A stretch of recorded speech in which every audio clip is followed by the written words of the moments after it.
in D.C. Bryce and the Nats out to a 2-run lead. Stanton and the Marlins fighting back to tie it up.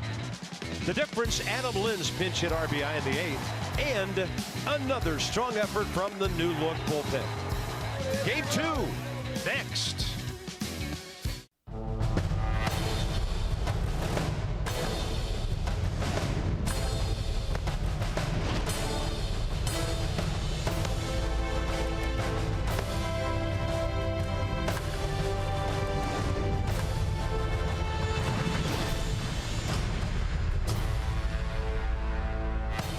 Not so beautiful last night, absolutely gorgeous tonight.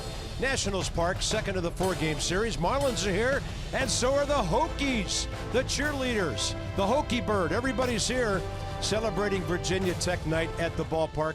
So for the Virginia Tech guys, how about a curly W? Bob and FP. Different feeling around the ballpark these days. The Nats are 3 over 500 this year in one-run games. That will improve because when they've got the lead late, they're going to hold on.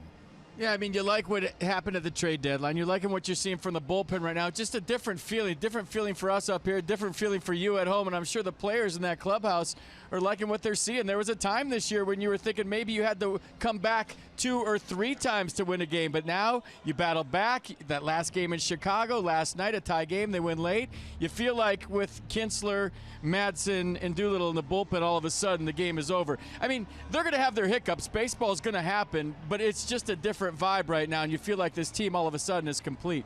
A little easier to play a 6-inning game than it is a 9-inning game like the Nats had to do for a couple of months. So Harper, number 150 last night. We're going to go way back to number 1, 2012. Then 2 years later, number 50 for Bryce on the road. And then number 100, April of 16. And then about a season and a half later, he arrives at 150. Bryce, hey, you might say he's on his way to 200 the way he's going.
Two Nats and the Marlins. A.J. Cole's ready.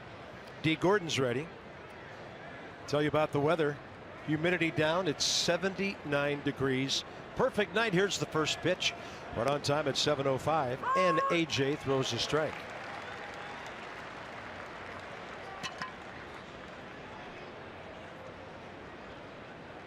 Third start and actually fourth career start now against Miami.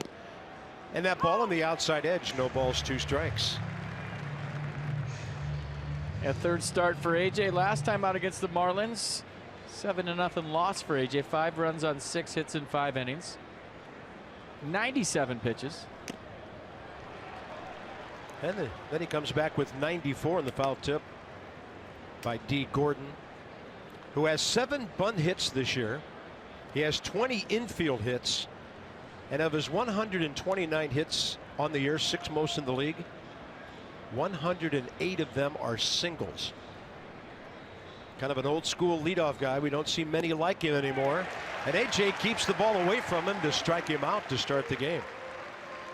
Marlins are 3rd in the league in batting average, 7th in runs, 9th in home runs.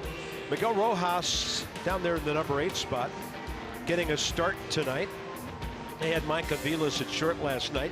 You might also notice that Marcell Ozuna is getting the night off as well. So some playing time in the outfield for Ichiro, who's in left field.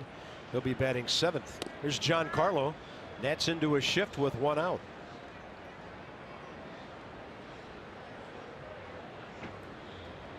Hit one a mile here last night for his 37th. I'm talking to Frank Menachino, assistant hitting coach. Look at the umpires. Manny Gonzalez behind the plate. Fielding Colbreth, the crew chief.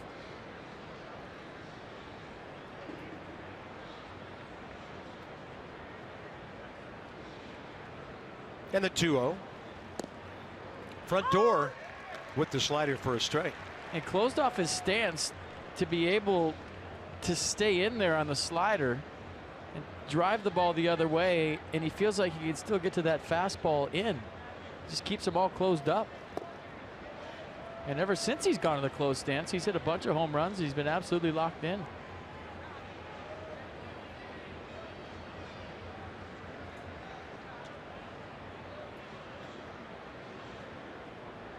Dangerous 3-1 count. Giancarlo way out ahead of it against Cole. He's 2 for 5 with a home run, 2 RBIs. Likes our ballpark. He likes them all, really. I can't think of any park where he hits wall scrapers. I mean, when he hits one, they're way out. 3-2 pitch with 1 down. Swing and a miss, and Cole's got a good slider going against a lefty and a righty to start his night. Well, last time against the Marlins, he started off a little bit shaky and then locked it in and then kind of lost it at the end. But this one starts out as good as possibly could be for A.J. Cole with a couple of strikeouts.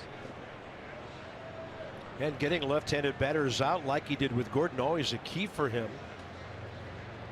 Limited sample, but lefties 7 for 17 against him coming in to this one tonight. Christian Yelich on base 3 times last night. Base hit, then a couple of walks, stole a base.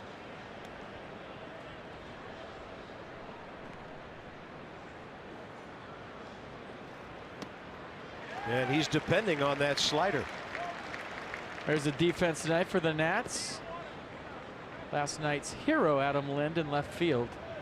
Adrian Sanchez at second. Daniel Murphy with the night off, and Jose Lobaton catching.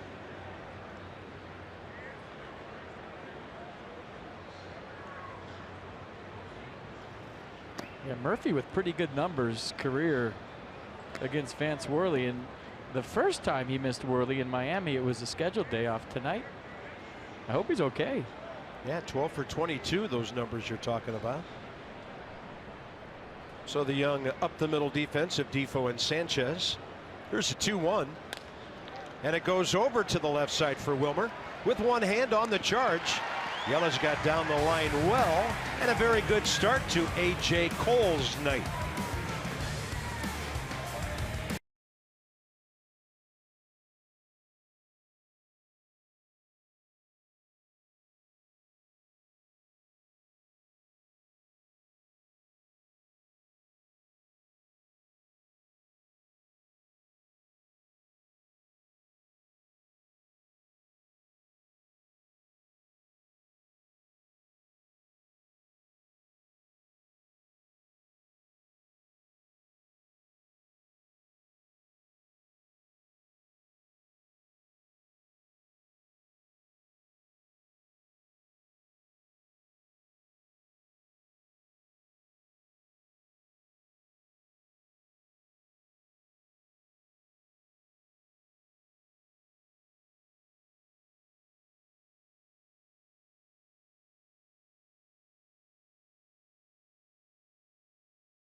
by PNC Bank for the achiever in you. And by the Virginia Lottery, look for the game of the summer, the Corvette and Cash Scratcher from the Virginia Lottery. A.J. Cole, 14 pitches, 9 strikes. So here come the Nats. Wilmer Difo last 26 games at .356. So he's up to .272, and he's doing a lot of damage right-handed, although he'll be lefty tonight. Adrian Sanchez up there in the number 2 spot in that catbird seat in front of Bryce Harper. And of course, Adam Lynn's going to get a start tonight against a right-handed pitcher. In fact, he's got 3 career hits against Vance Worley, who was with the Nats in spring training. 5-2 career against Washington. I see his arsenal. There's a fastball. It averages 90. Cut fastball, curveball to go with it. 7 scoreless against the Nats last start on the 2nd in Miami. 92 pitches, 54 strikes. 16 ground ball outs for Worley last time against the Nats. That's a career high. Faced the minimum over 7 innings. Had a couple of double plays to go with it. Maybe one of his best games as a major leaguer. Yeah, you could make that argument. A guy with a career ERA of 3.85. 0-2 to Goodwin, and that's close. Bryan 1 for 3 against him. This is a leadoff guy as opposed to D. Gordon, who doesn't hit singles. 13 of Bryan's last 18 hits extra base hits. So kind of a doubles home run guy. 2 balls, 2 strikes.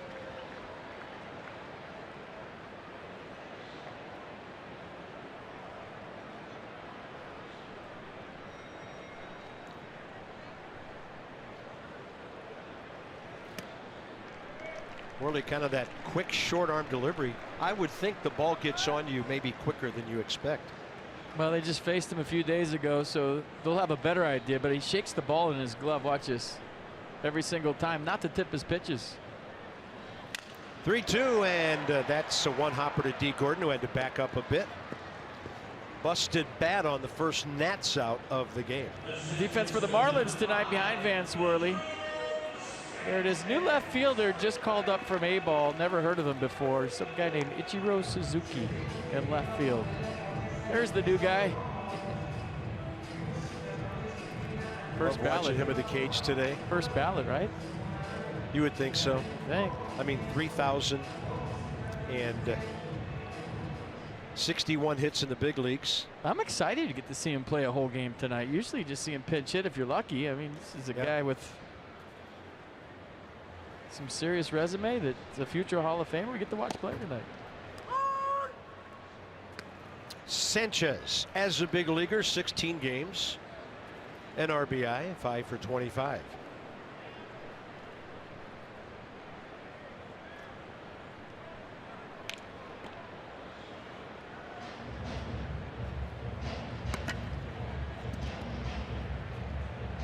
And then there's Bryce, who's 7 for his last 18 after 2 hits last night.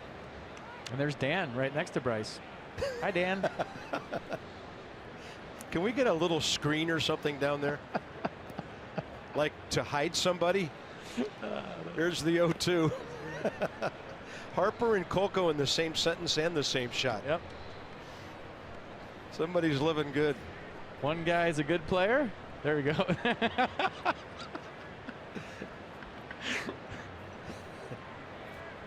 Well, didn't take it personally, did he? And one guy plays good. There's a line drive up the middle by Adrian Sanchez. Big league hit number 6. And that'll get Worley off the stretch for the first time to face Harper. All right, keep the hood on, Dan. It's 1 for 1. True. There goes the no-hitter. Adrian Sanchez right back up the middle. Dusty Baker talking to a BP. Get on top of the ball. Keep it out of the air. Kept telling him over and over. Every fly ball he hit. So it worked. 1 for 1. Got on top of that. Way to go, Dusty Baker. Yeah, and you always talk about centering the ball. You can see the knuckling action. Yeah. Baseball, very little rotation coming off that sweet spot. Bryce 2 for 13 career against Worley.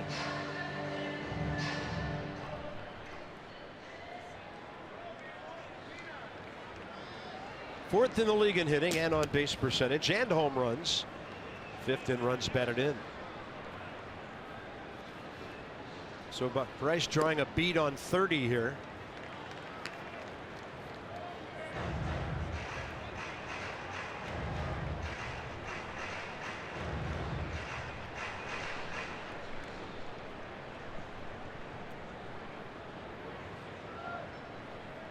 Marlins in a pull defense on the infield with Rojas the shortstop, nearly up the middle.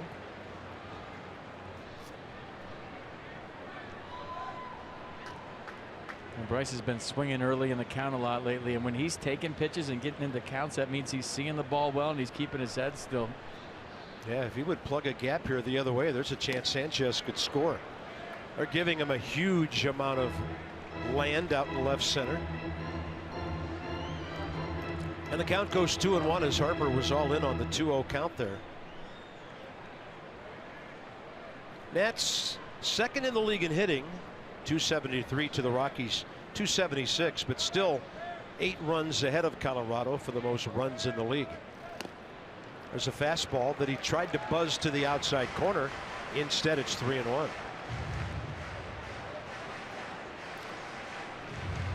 Worley this year 32 strikeouts in 41 innings, 11 walks.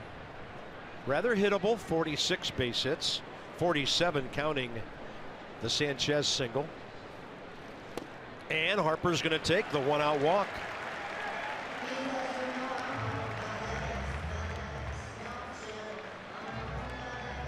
It's good at bat. Nice and relaxed, kept his head still, barely got one pitch to swing at. Keep the line moving and hand it over to Ryan. Yeah, even the Hokies are rooting for the Wahoo here to step in with 2 on, 1 out. Carter Myers, our stat guy from Harrisonburg, a dyed-in-the-wool Virginia Tech fan. We're all pulling in the same direction here, guys. So here's Zimmerman. And that's a good pitch to the outside half. Ryan Milwaukee went 0 for 3 last night. Scored the Nats' first run on the Wieters base hit early. 2 for 8 career against Vance Worley.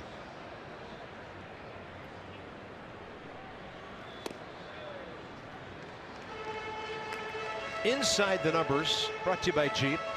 So something's got to give, right? Marlins give up the highest batting average in all of baseball. The Nats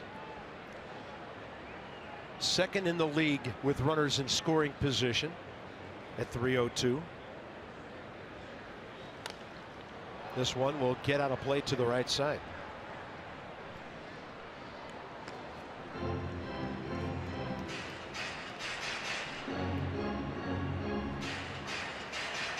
Worley career 34 and 32. He's 29 years of age. 92nd big league start, his 154th appearance overall. Over the last couple of years, he's done his best work as a reliever with a 3.29 ERA, 4.97 as a starter.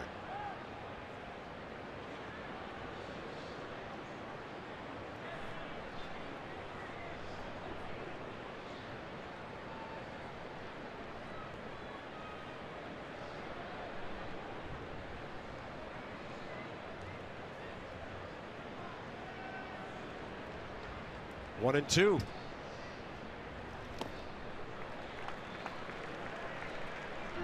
And Worley did such a nice job his last start against the Nats of just keeping the ball down, throwing that cutter down the zone. Had a little depth to it where it just wasn't cutting across. It was actually going down to almost like a slider, and then the four-seam fastball too.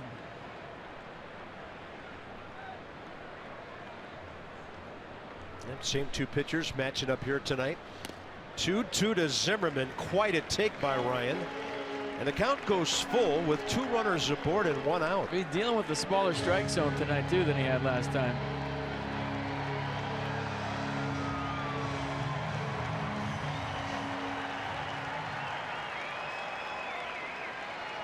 Eric Cooper had the plate last week for that game. Manny Gonzalez, the 8-year veteran, tonight. Runners are going.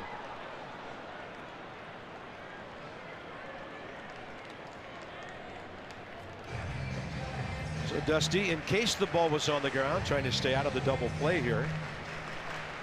31 home runs career against the Marlins.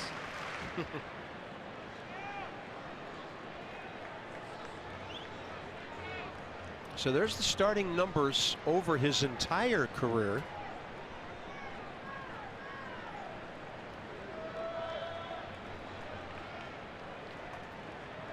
Three-two again, and with the expectation they were going again, he just steps off.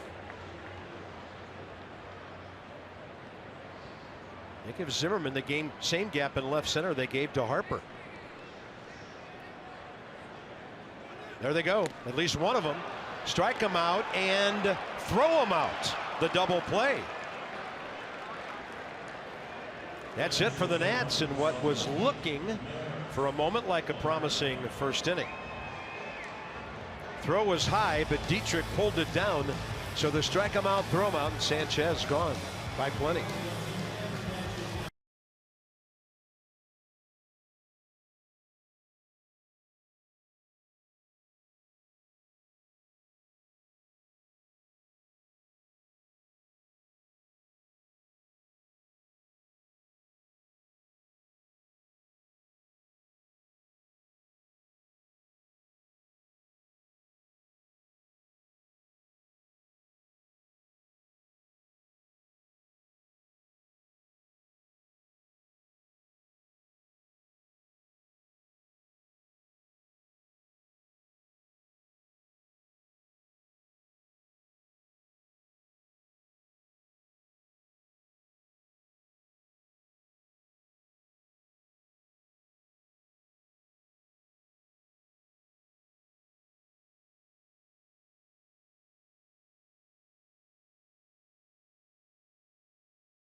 Ground ball outs last time, and a couple of double plays. Decided to start the runners here with Ryan Zimmerman hitting.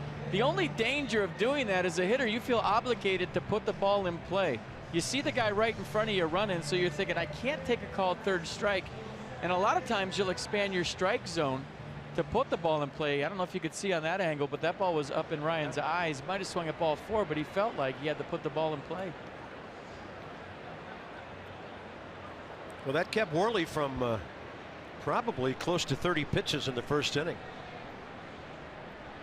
He was at 21 pitches with 1 out, and then got 2 for the price of 1. So here we go, top 2. It's JT Realmuto, the catcher.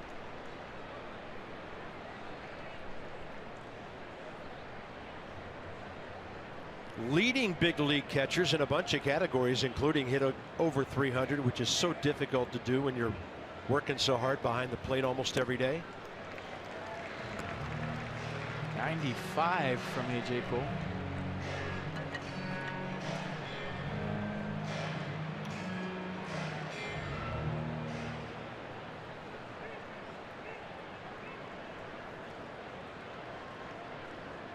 Yeah, getting ahead of everybody here.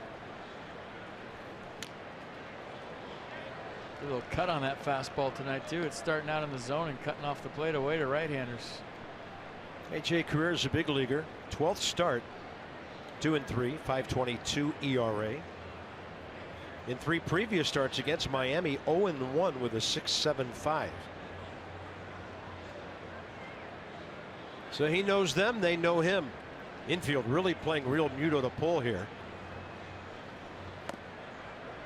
Close. Lobaton held it for a moment. Mercedes-Benz on the pitch cast. He wanted it in the dirt, and then he thought, oh, it's good enough to frame for a strike. Just misses.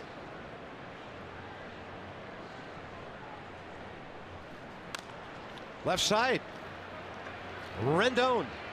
There was maybe 15 feet of room between Anthony and Wilmer Defoe.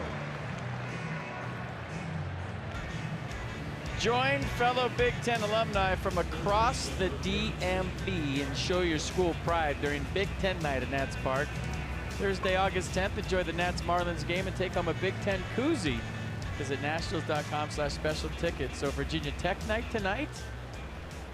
Couple days Big Ten night. Footballs will be in the air soon. Oh, the more college here at Nats Park than I went to college when I was in college. You know, somebody from Masson did ask me, have you ever seen his transcripts? I said, no, I haven't seen them. No. So, hey, well-kept secret. I went there to play baseball. And school got in the way, so I signed. Derek Dietrich hitting .242. You know, and I got to tell you, somebody I talked to a couple of weeks ago said, that partner of yours is one of the best college players I ever saw. Downhill from there. He saw you at Miami. 2 balls, no strikes. And Cole missing to go 3-0 on Dietrich. So he's retired 2 really tough left-handed batters, Gordon and Yelich, so far. Switch hitter on deck, and then Ichiro. So they're kind of loading up with some of the lefties and the switch hitters from that side tonight. It's Tomas Telis waiting. Up a bit, but in the zone, 3-1. Took that like he was swinging. Hands started to move. He was going for that ball and he held up his swing.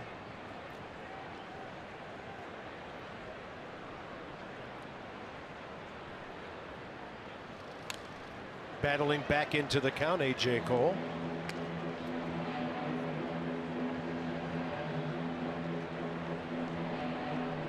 But they got that donut sleeve at least close tonight. Yeah. I had nightmares about that last Every time I see an on-deck circle now, I think about Adrian Beltre. right? Moving the on-deck circle to where he wanted to stand a couple of weeks ago. And then he got tossed. Well, he gave the best explanation. He said, you know, where they put it, I felt like I was in foul ball range and I was in danger. That's why I always stand behind. I don't know if you're buying that. A lot of guys like to get that angle to see what the pitcher stuff is doing, the release point. 3-2. Lobaton wants to pitch up, and that's where he gets it for the strikeout.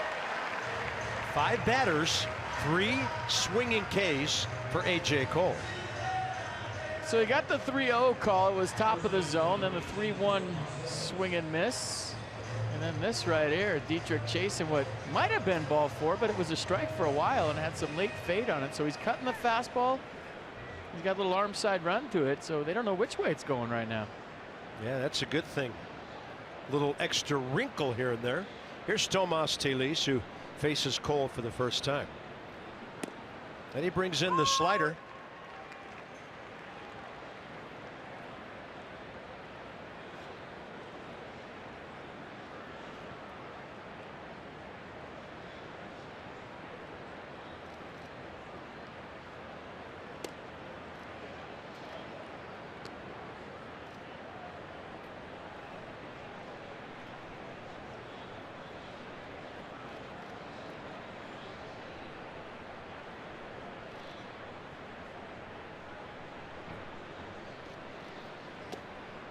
Two and 1.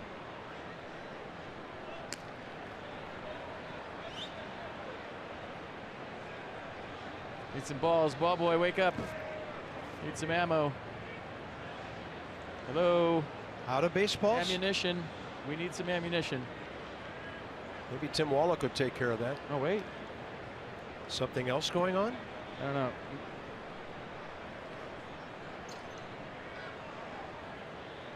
Something that's reviewable?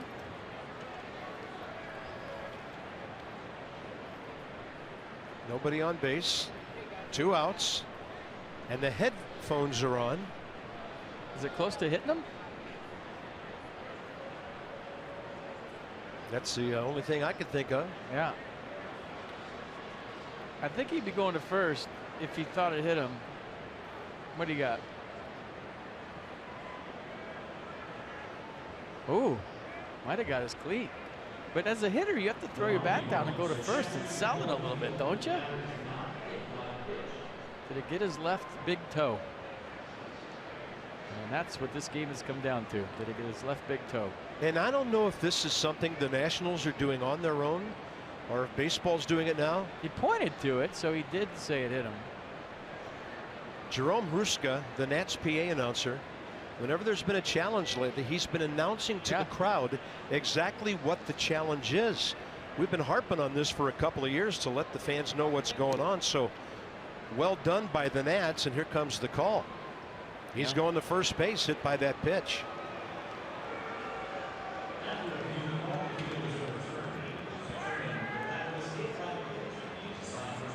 Runner at first, the Marlins' initial base runner of the night. That'll get Ichiro into the batter's box with 2 outs. And he gets a nice hand as he's introduced. Ichiro has 31 hits this year. 18 of those are pinch hits.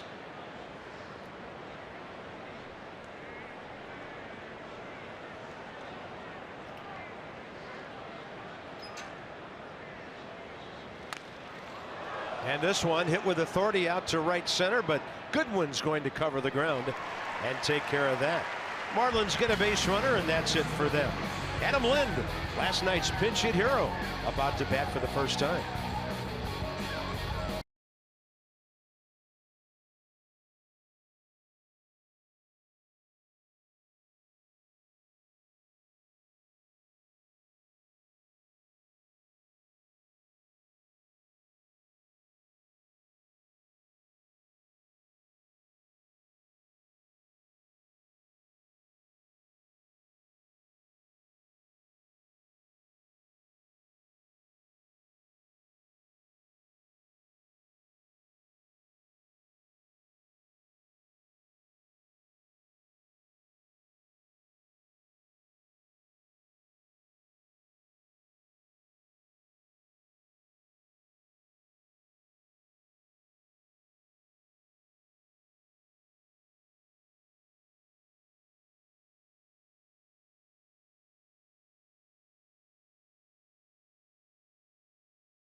Adam Lind's first at-bat as a Nat in this ballpark gone.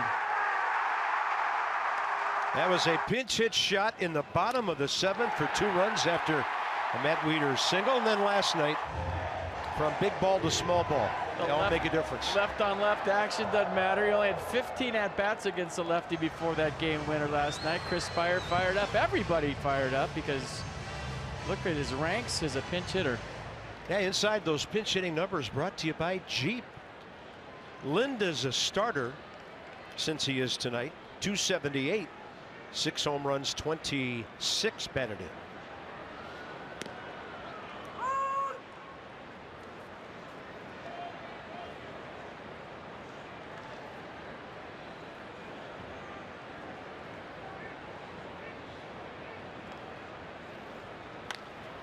That ball is scorched out to center, but right at Christian Yelich. Took off on him. He had to reach up to pull it in.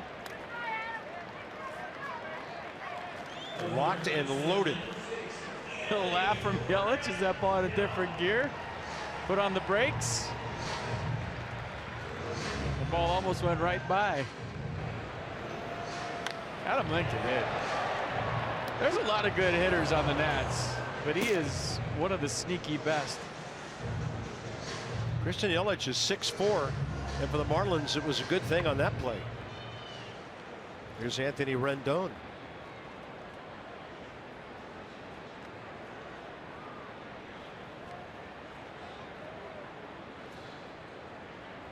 It'd be hard to pick the best. I mean, Daniel Murphy, what we've seen from him for a year and a half is pretty amazing. Bryce Harper, we've seen it all, an MVP, and looks like he's heading toward another one this year. Ryan Zimmerman with his resurgence. You know, Jason Worth gives you great at-bats. Michael A. Taylor was playing fantastic, but the guy in the batter's box right now, for me, is the sneaky best hitter in baseball. I mean, that nobody knows about, or I don't think he cares if anybody knows. He just goes out and plays every single day. 344 his last 28 games. By the way, Jason Worth was absolutely cranking the ball out of here during BP today. And he told me it's going to be so weird to go out on rehab. He said, my swing's great. Usually I'm worried about my wrist when I go out on rehab, those previous injuries, but the foot this time, he'll start running, he hopes, in the next day or two. But he is sure swinging the bat. Long run for Giancarlo, who was playing out toward the gap, 2 down. Order the Max Scherzer special at papajohns.com and your pizza will growl at you. You get 31% off all pizzas with the code Scherzer31. 10% will be donated to the Nats Youth Baseball Academy. So grab a pizza. Sounds good. Yeah, Max, quite a battle last night. The Nats just couldn't score for him in that 7th inning to give him his 13th win.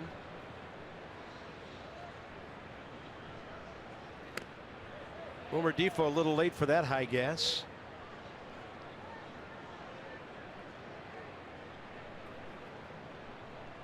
.245 left-handed, .272 overall.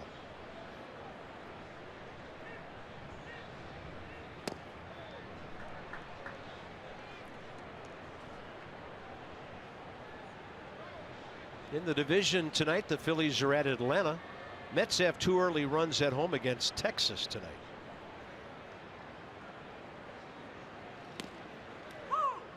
One and two. The lack of a race in the East. There it is. Nats are winning 2 out of every 3 games. Actually, 3 out of every 5 games this year. A .600 winning percentage, which is outstanding.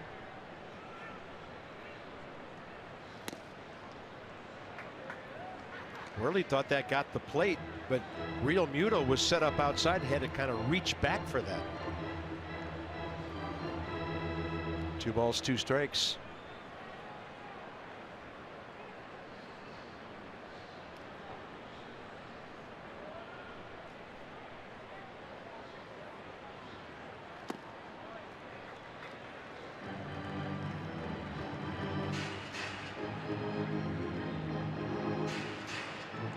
Worley started a game for the Nats in spring training here on Masson. Went about 3 1/3 one breezy afternoon down in West Palm. Didn't make the club out of spring training. He's caught on with the Marlins and become a fairly important guy to them in a short period of time.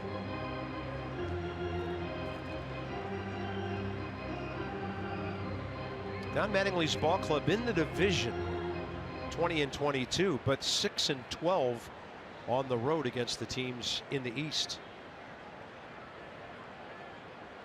3-2. Good at bat by Wilmer Difo. Fell behind in the count. Battled back. He's aboard. And that's Worley's 2nd walk. That's $50 for every Nats walk. Care First Blue Cross Blue Shield contributes $50 to support Girls on the Run DC. The Nats have drawn 376 walks for a total of $18,800. Care First Blue Cross Blue Shield encourages each of us to take that first step towards a healthier and more active lifestyle. Jose Lobaton in the number 8 spot tonight.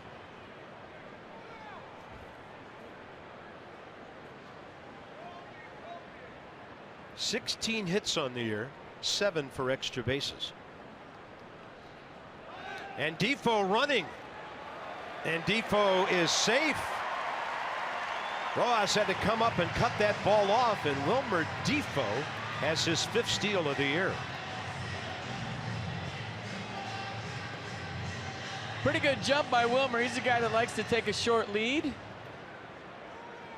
And he can fly. And now if you're Don Mattingly, do you pitch to Jose Lobaton or do you go after A.J. Cole on deck? I think they're going to pitch to Lobaton. And he gets a strike on the next one, 1-1. Yeah, stealing that base with 2 outs at least makes the other manager make a decision on whether or not you get to turn over your lineup or not.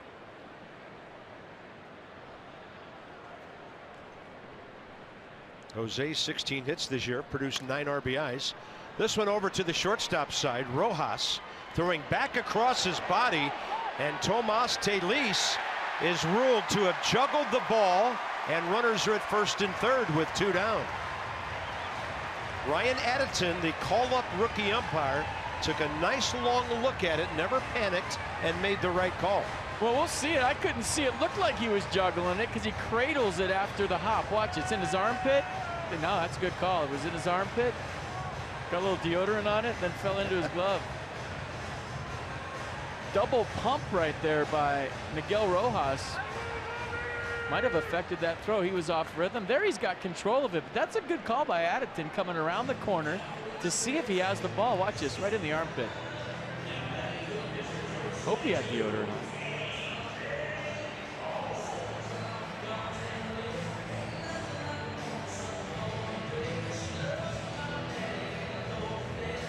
So E6 on Rojas.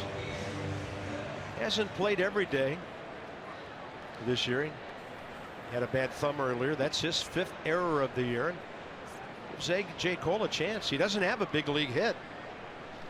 0 for 3 this year, 0 for 12 career. Marlins, by the way, have the 2nd fewest errors in all of baseball. That was their 49th. Kansas City has 45. Chopper, that's fair, right in front of the plate. Inning over. That's going to walk a steal and an error. They've stranded 3 so far.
Everybody gather around the tube right now. We're going to show you something really, really cool. Bryce Harper had some velocity on his throws.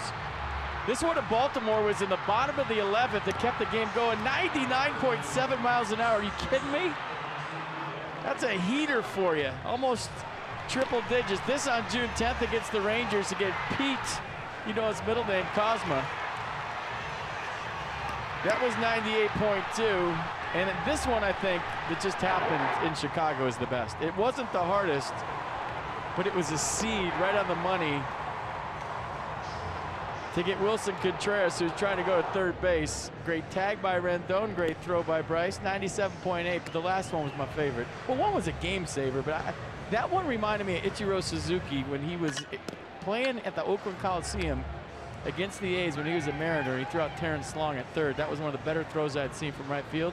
That last one reminded me of it. Yeah, Bryce Harper now back up among the assist leaders in the National League with 8. Billy Hamilton has 10. And then 8, the second highest total in the league, shared by Harper and 2 others. So we go top 3, 8, 9, and 1. Miguel Rojas, Vance Worley, and D. Gordon. And Bryce with 2 errors in right this year. I think he's cruising for a Gold Glove. We'll see. That would be a nice addition to the hardware collection.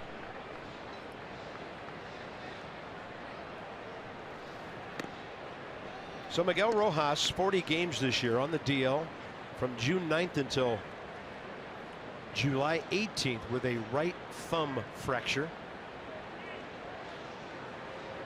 Every time we see this guy, we're reminded how well he somehow hits against our pitching staff. 1-1. AJ, by the way, 2 innings, 29 pitches, 18 strikes.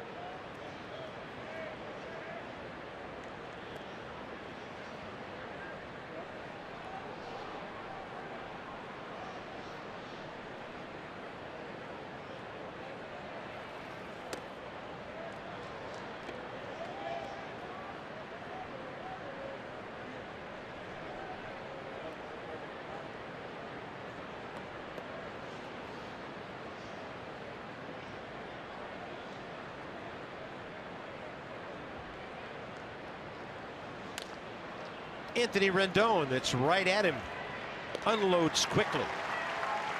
3 ground ball outs for AJ Cole.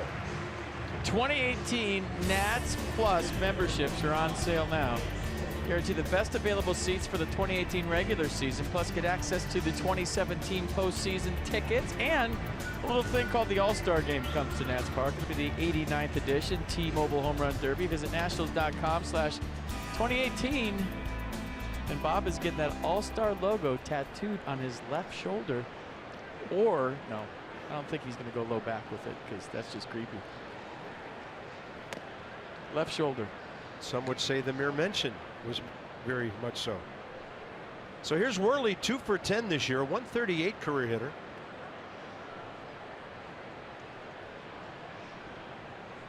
I think that'd be a good tattoo. If you played in the game. I mean, players like tattoos nowadays, and if you're an all-star, you should get the logo every time you're in the game. Bryce would have a sleeve by now.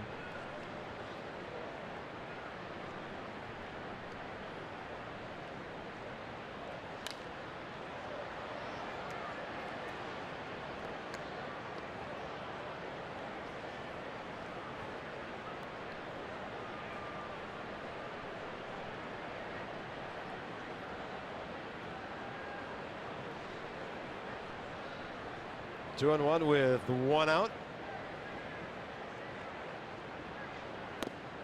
It's a good pitch.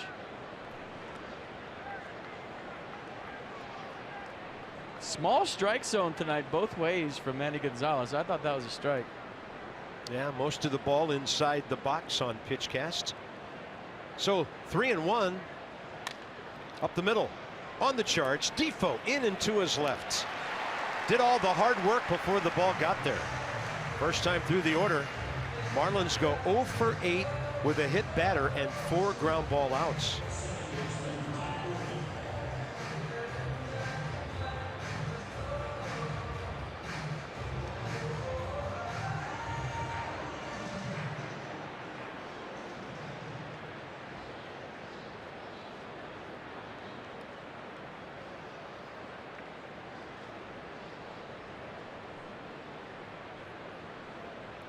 D. Gordon struck out swinging first time up.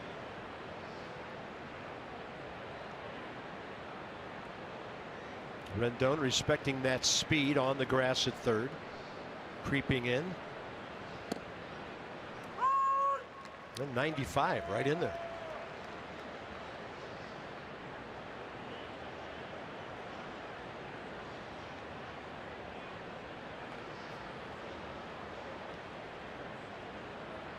If I were D. Gordon, I'd come out at 2 o'clock every day and practice bringing the bunt with me to second base until I perfected it, because it's indefensible. Yeah. If he brings it with him toward Adrian Sanchez, and if Giancarlo Stanton were hitting behind me, I'd tip him every time he did it for a hit. He could take that 294 and make it 330 if he perfected that. Fernando Vina was the best I ever saw. He kind of step across, bring the bat with him, bunt it out front, right toward the second baseman. You just have to get it by the pitcher if you're fast, and it's a hit every time. Yeah. 2 years ago, D. Gordon had 205 hits and won the batting championship. He was just great down the stretch that year. And this year he has 7 bunt hits. He should probably have 4 or 5 a month. Well, you want to see a full-blown panic. If he gets a ball by the pitcher, you know, the first baseman goes for it, and there's no way with his speed that you can defense it. 2-2 pitch, and he fouls it off to the left. Let's go inside some numbers, brought to you by Jeep. Infield hits this season, D has 20. So the infield hit guys, most of them are in the NL Centro. Jose Altuve, that guy can get hits anywhere, any style. And the Nats will be in Houston on the next road trip.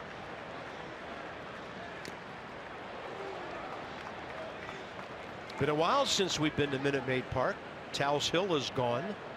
More of a conventional configuration out there in center field, but still a good hitter's yard. Boy, it's some offense they have. Well, it's going to be a little different from the last time we were there because there's going to be this thing called fans there. A lot of them. No hill, like you said, and fans. 2-2. There's a chopper right side. The race is on, and Sanchez under pressure, not able to make the exchange. I mean, that wasn't a bunt, but it's pretty much what I'm talking about. And they'll probably score that a hit. If they do, it'll be the Marlins first. And they're going to give Sanchez an error. Now later, if they get a clean hit somewhere, this one might change. Maybe, but that's what I'm talking about. It's a swinging bunt, and if he had bunted, it would have been a little firm. But here's the full-blown panic we see with Trey Turner when he hits a ground ball. You know, you're rushing. You know the guy's running. I don't think he gets him if he fields that cleanly. I think that's a hit. When you showed that last replay where D. Gordon was and when he was fielding the ball, there's no way he exchanges it to Ryan Zimmerman in time. No way. Well, that's a big play because it gets Giancarlo in there. Nats go into the shift as Sanchez goes to the other side at second. Watch this. Tell me if he's going to get him. Would have been bang bang, and I'm leaning toward your opinion.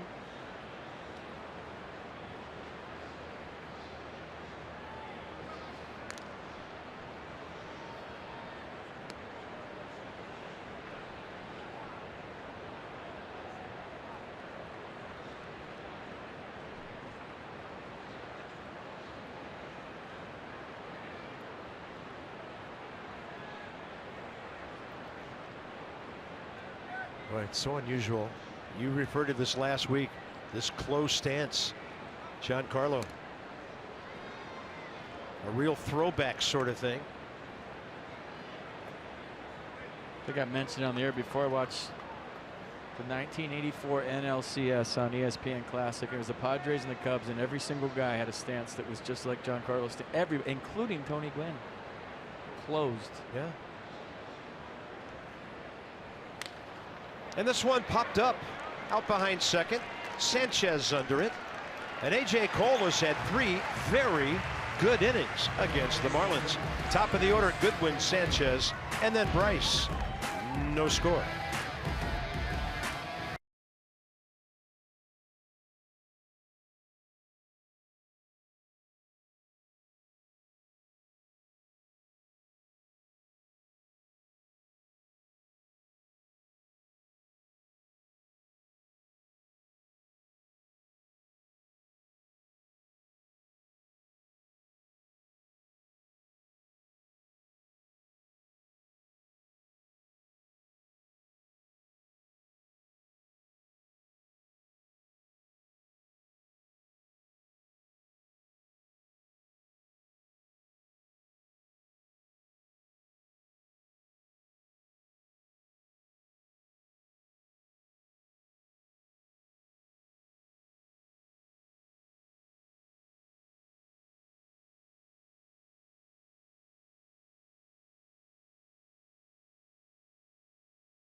about Mike Trout on his birthday last night?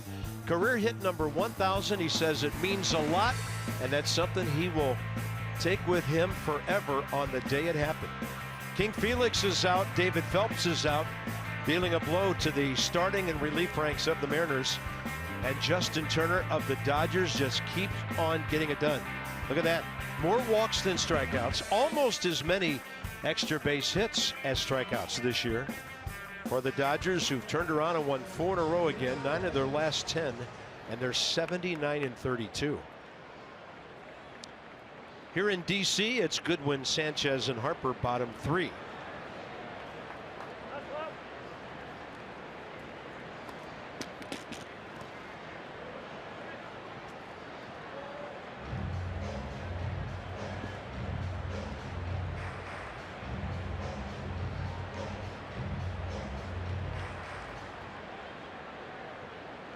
Adam Eaton chatting with the bullpen. Somebody. He could be calling one of his cars. That was an interesting feature that he did with Dan Coco before the game. He's probably got one that listens to him. You're like Knight Rider.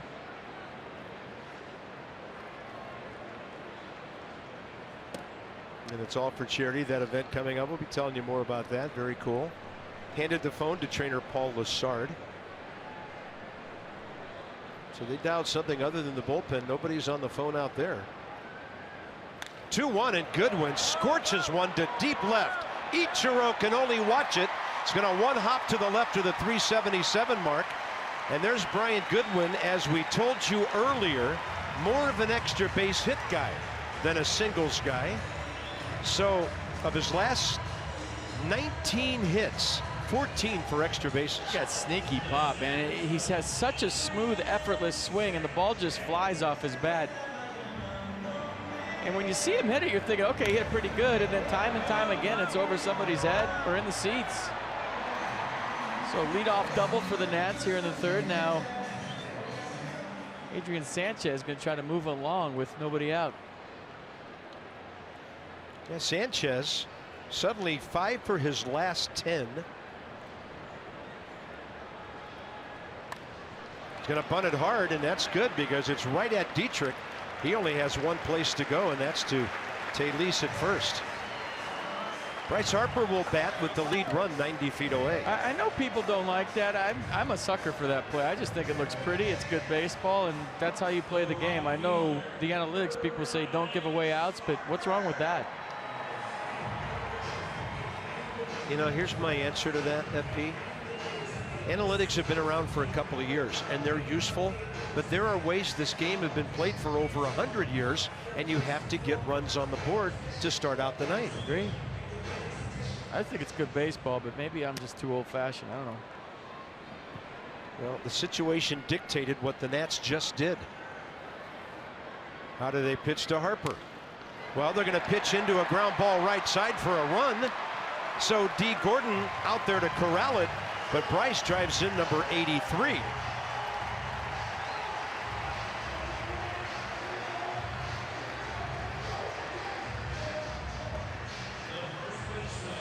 Pretty good play by D. Gordon.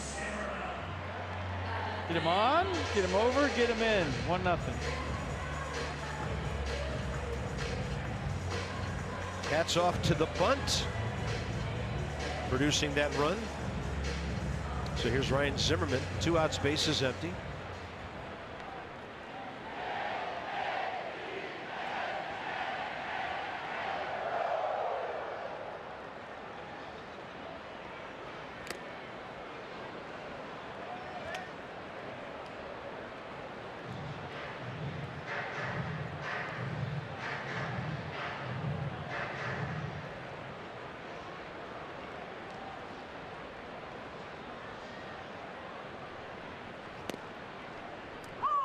Strike 2.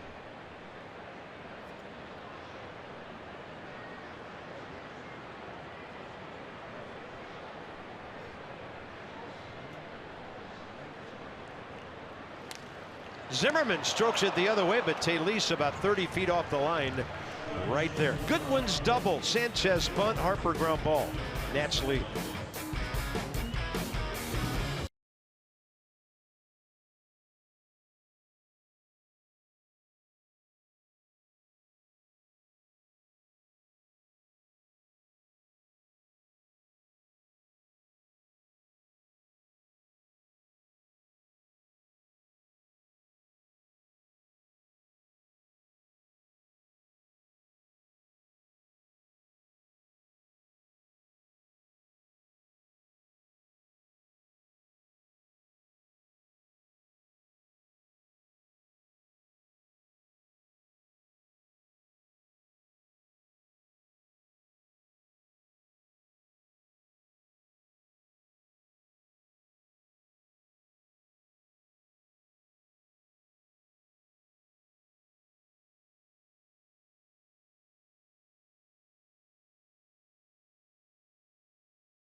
Ball brought to you by the all-wheel drive RAV4. Toyota, what drives you? Visit buyatoyota.com for great deals. Yeah, look at all the schools with the curly W, their colors, our logo. Fantastic features. Tonight it's all about the orange and the purple and the Hokies. It's all about the U, Bob, and that's all you need to know. Want to win a meet and greet with Anthony Rendon? Check out Masson Nationals on Facebook to see how to enter. That's facebook.com/Masson Nationals for your chance to win a meet and greet with Anthony Rendon, and he will talk your ear off.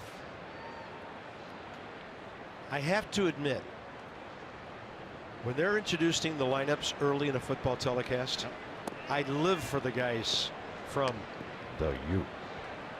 I just love that. So from the U. And of course, then the guys from Ohio State have to throw in the Ohio State University. I am ready for college football. What, about 4 weeks? Yeah, I think there's some games about 3 weeks from now. I did not know until this year that you were on the original College Game Day set. You were the original host of College Game, which is my favorite television show in the whole world, bar none. I am the answer to a trivia question. You are correct. And that is, I mean, you just went up in my book a lot, and that was hard to do. Because that is my favorite show. 1989 with Lee Corso and Beano Cook. That's unbelievable. Thank you. I lasted 1 year. They put me back on play-by-play. We wasn't doing the mascot head thing back then. No. Right side to his left, Sanchez. Busy man over there. Yelich retired. That's how the top of the fourth gets underway, and A.J. Cole continues to impress. He's working on 5 ground ball outs now tonight. So borrowing a page from what Vance Worley did to the Nats last week in Miami. Yep. Getting the ball down. Pretty good movement and velocity on his fastball, and the off speed has been real nice early in the count for strikes. And by the way, maroon and orange for Virginia Tech. I've been corrected by several Hokies. Thank you.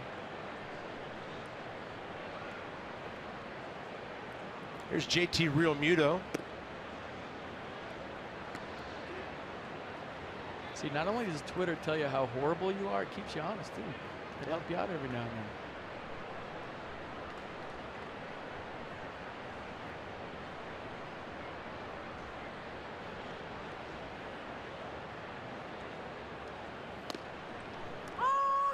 Front door. Realmuto bounced out to Rendon first time up.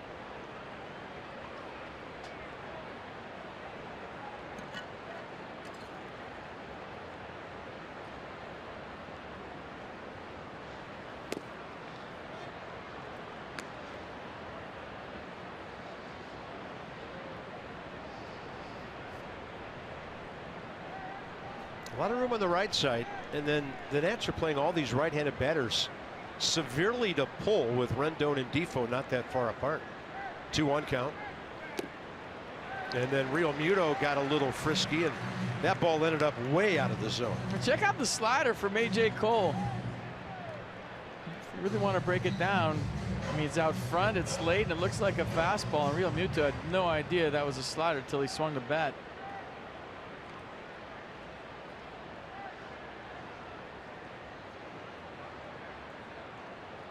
Two with 1 out.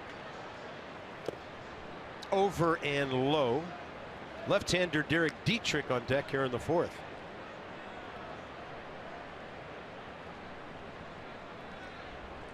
They're not that close to each other, but it sure looks like it. Almost identical pitch counts by the two starters, by the way, through 3. Here's the 3-2. Something flew off somewhere. I think part of Jose Lobaton's shoulder flew off. Did you see that? Yeah, that's part of his body. I'm just going to go glue it back on. Yep. He lost his shoulder. Watch. Here goes his shoulder. Boom. That thing Velcro on, I guess, and just popped off. Just winged him. Just a flesh wound. It'll be all right. Doesn't need it. Can't hurt steel.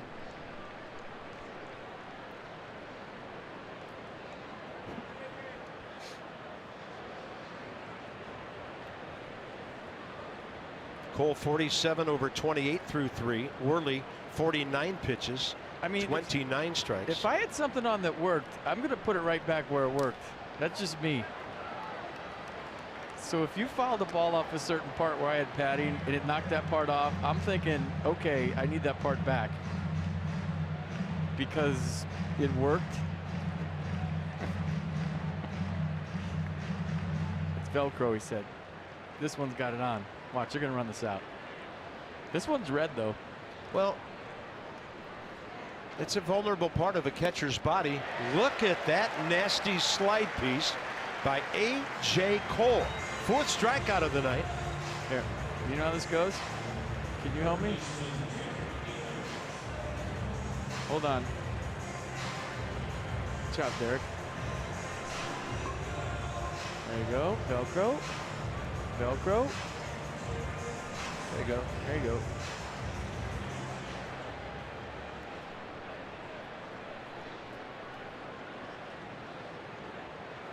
So here's Dietrich. There you go. Got the flap. That one looks bigger though, doesn't it? Yeah, it's not looking like it's exactly in place, but it's hopefully going to do the job. And here's Dietrich, who struck out first time. A.J. Cole was 3-0 on him. Dietrich was not expecting first pitch curve. You know, all good catchers have spare flaps. Well, they should. Yeah, it's big leagues. Well, and we had a young Nationals catcher had his career pretty much end on a shot that hit him right there years ago in Arizona. Jesus Flores, who was batting way over 300 for the Nationals that year, took one right off of that right shoulder, and it pretty much ended his career. Tried to come back a couple of times and just couldn't.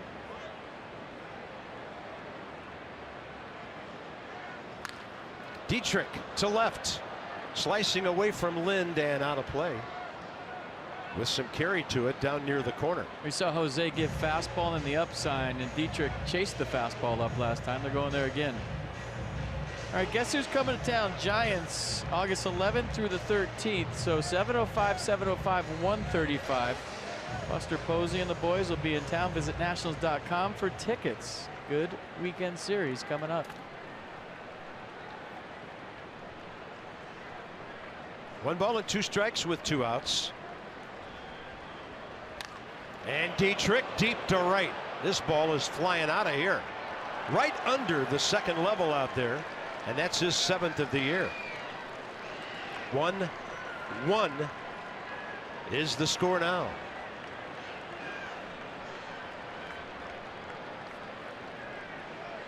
I thought they might go back to that fastball up again, but they decided to go off speed down in. Looked like just a baby slider that went right at his back knee, and he just drops the barrel on it. Jose Lobaton slapping the ground with his glove, and maybe frustrated that they didn't go with that fastball up. And Dietrich got all of that one. 37th big league home run. Actually 38, 31 coming into the year, now 7 on the season. Tomas Telis is the hitter. Hit by a pitch last time up.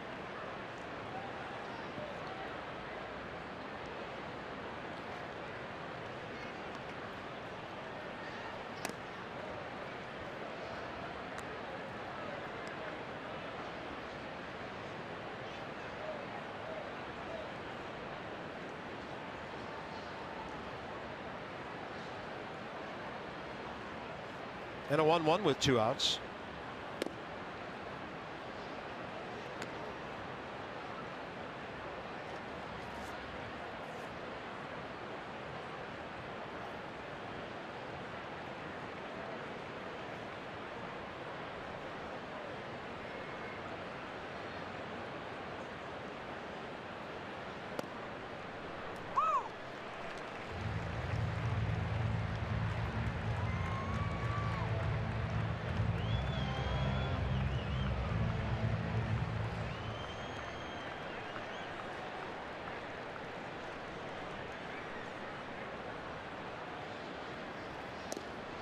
Good looking heater.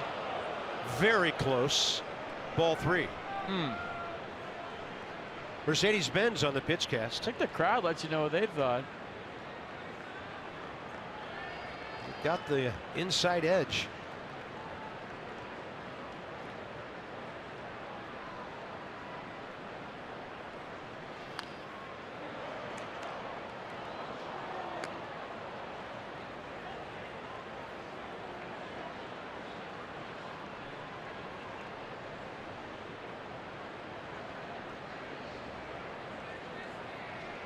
Cole has given up his 3rd homer of the year.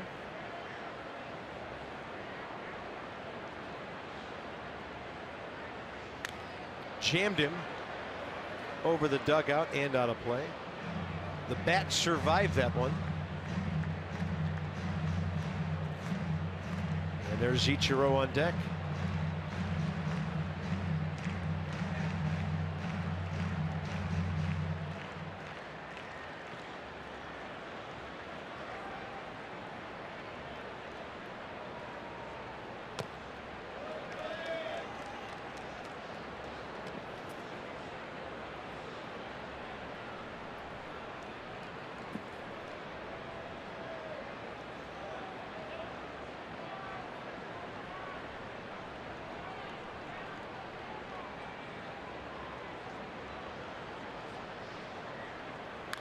Quite a battle.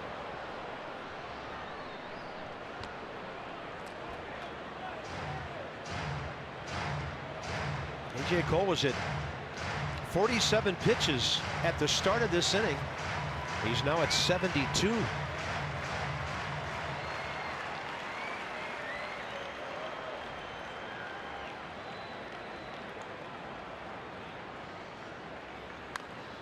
You're in swing mode right now. You could pretty much throw it anywhere and you feel like he's going to swing.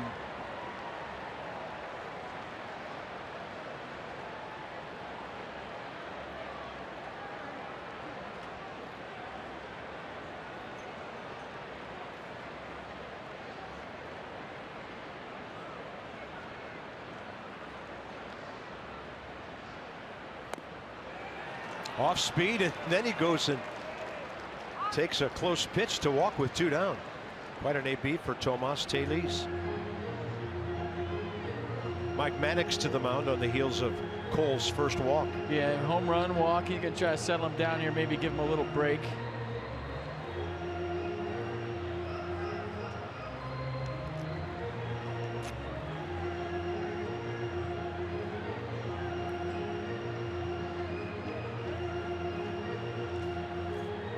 Gio tomorrow night against Adam Conley, and then the Thursday night finale, Tanner Roark and Dan Straley. Season series 5-5 with the Nats winning last night. They've beaten the Marlins in this ballpark 3 out of 4.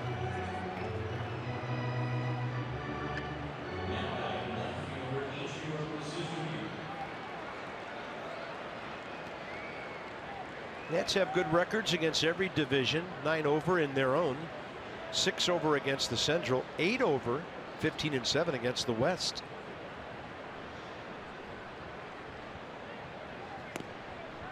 And a strike call to Ichiro. Fly ball to center first time. Hit it out toward the gap where Goodwin is shading right now. So those are your active hitters with the highest batting averages. He probably has to go like 0 for 400 to get below 300. Hit 350 in 01 to win a batting title. 372 in 04. What a remarkable career. 352 in 09 and did not win the batting title.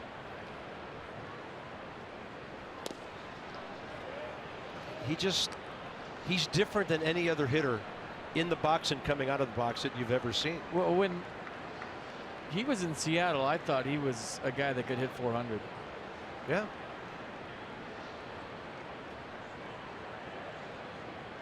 That 2001 team, he won 116 games. He had 242 hits for that team. The A's were the wild card that year. They were 102-60. And the Mariners won the division with 116 wins. That's crazy. And they both were out after the first round. To your point, Every time we talk about what the Dodgers are doing, everybody goes back to square one in October. This one sharply hit to the right side for Sanchez, and that's it. Derek Dietrich ties the game. Adam Lind will lead off for the Nats.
The Nats didn't make major headlines when they signed Adam Lind to a one-year, $1 million contract middle of February, but that's a deal that has paid big-time dividends for this Nationals club so far this season. And after Lind's pinch hit game-winning knock last night, Bryce Harper said that Lind is one of the best professional hitters he's ever seen, saying that Lind could take a trip to the lake for 10 days, come back, and get 3 knocks. And Max Scherzer rhetorically asked, how many times in a game do you need just that one extra hit? Noting that Lind has gotten that extra hit for the Nationals so many times this season. Teammates just raving about the impact that he's made, guys. Yeah, if they had war for pinch hitters, this guy would be the leader. Over 2 million vehicles sold and counting at Coons with our Coons.com sideline report. Well done, Dan. Bottom 4 rolls around. Lind scorched it first time, lined out to center. This is one that's blooping out to left center, but they're in plenty of time. Suzuki.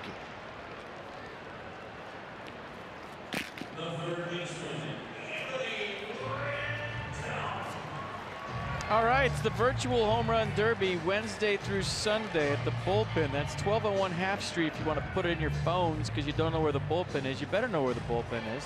So Wednesday through Sunday, try your luck. The virtual home run derby. Is that the A bullpen? No home runs against those guys. Oh, it's a B for beer bullpen. Here's Rendon, fly ball to right, his first time.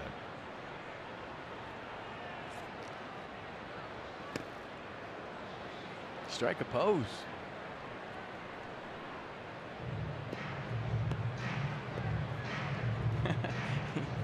he's uptight for this one. Yeah, if he'd just relax a little bit, he'd be a good player.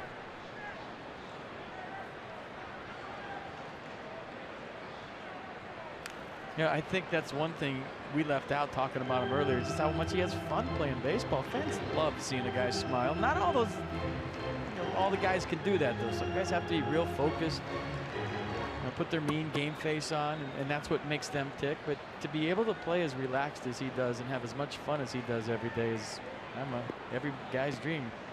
Yeah, it's his favorite player. 0-2 with 1 out. And Rendon reaching, can't get to it. Second strikeout tonight by Worley. His first was the strikeout throwout double play back in the first. Only the 58th strikeout for Anthony this year.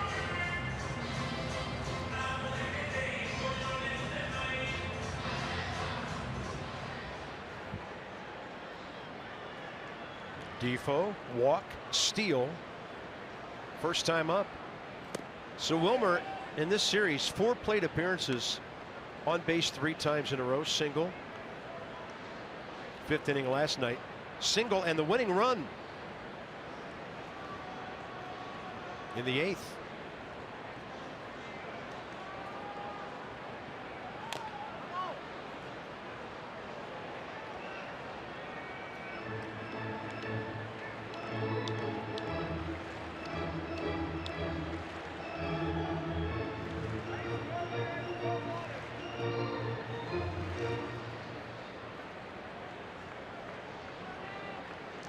One, 2 on Nats, 1-1-1 Marlins.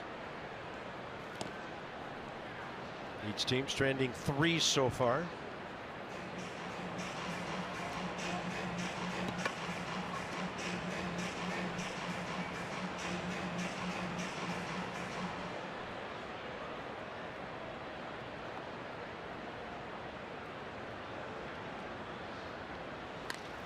And Defoe is now on base 4 times in a row.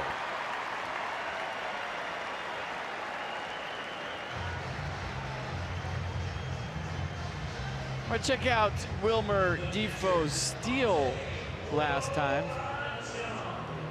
Why are we showing it? Well, Statcast is powered by AWS. We want to show you how many feet per second he was running. 29.2, 30 is kind of the elite guys like D. Gordon, and I guess you could say Wilmer Defoe, he's right there, 29.2 feet per second. 60 feet, 6 inches between the mound and home, 90 feet between home and first, divided by 7 squared means he's really fast. Who needs transcripts now? Yeah. Lobaton all locked up on a pitch outside for a strike.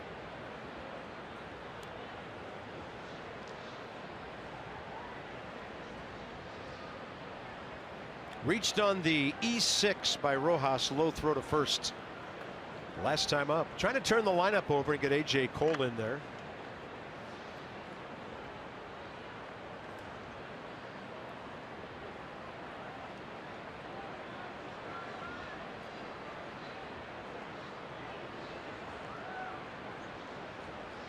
Target's right on the edge, and Lobaton's going to take it right out where it was pitched. And scampering to third is Wilmer Defoe. Bottom of the order if you count the error on base 4 times. That's Defoe and Lobaton.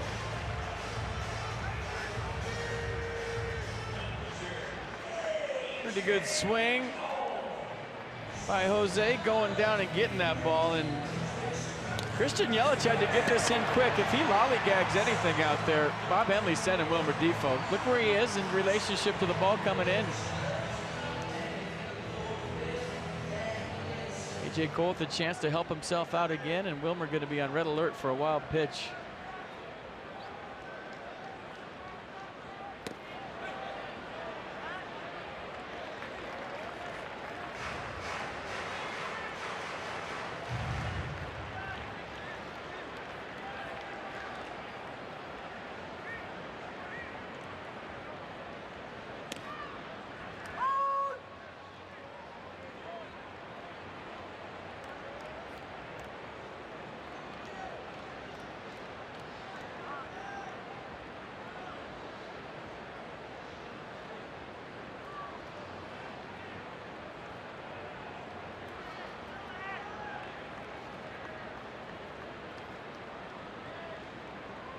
One, and now the count is in the hitter's favor. A.J. a bouncer with 2 men aboard in front of the plate first time, ending the second. Michael A. Taylor's at a 2-run homer tonight for Harrisburg over at Bowie, not far from here.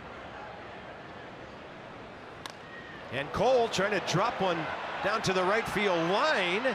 It'll be run down in foul territory by Giancarlo Stanton. So the Nats have stranded 5, but the bottom of the order will enable the top to bat in the 5th.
% or more on car insurance. Visit geico.com. See how much you could save. It's National Dollar Day for those of you that don't know. Looks like George is handing out some ones. Pretty generous there, George. 4 ones.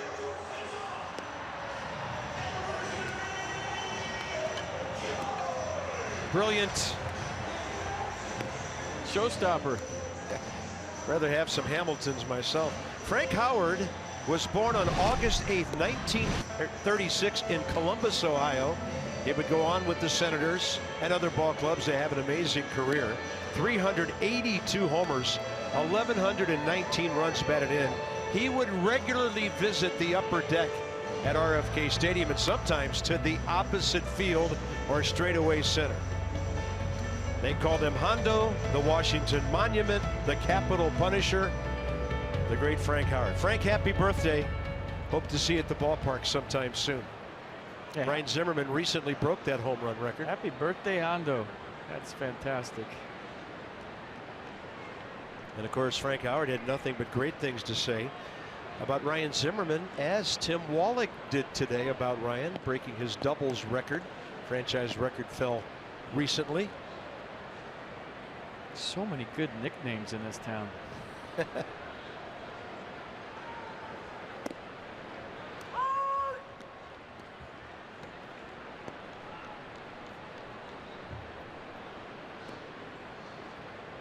Top 5: Rojas, Worley, Gordon. Same trio that got the 3rd inning started. Miguel Rojas swinging from the heels there. That was a 3-run homer Michael A. Taylor hit over in Bowie tonight. So good to see him on the road back. Jason Wirth said he'd like to go out on rehab about the time the Nationals leave for the next road trip. So good things are on the horizon.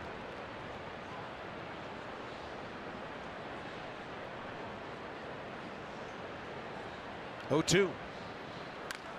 Ball drilled to right.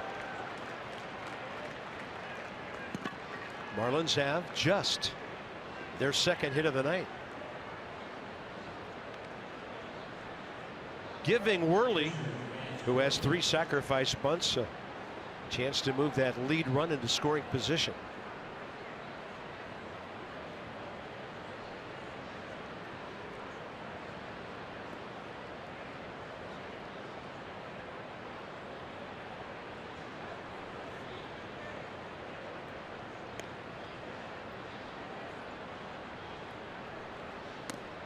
Pulled it back. Ball 1.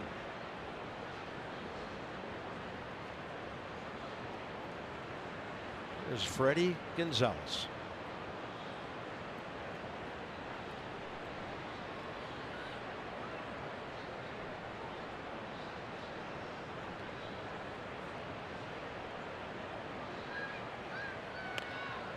Lays it down. A.J. Cole never even a thought about second base as he goes to Sanchez on the 1-4 sacrifice. Yeah, 5th inning last time against the Marlins where it kind of got away from A.J. Give him a 4 spot in the 5th. Trying to avoid that here today. Been much better in this outing than he was last time against the Marlins, and he wasn't too bad last time. We mentioned this in the open. A lot of lower scoring tight ball games lately for the Nationals. 17 and 14 this year in 1-run games. And that's with a struggling bullpen first 3 months or so. So their record in that department will get much better. Here's D. Gordon trying to put his team on top. Trying to bunt for a hit, and foul it goes.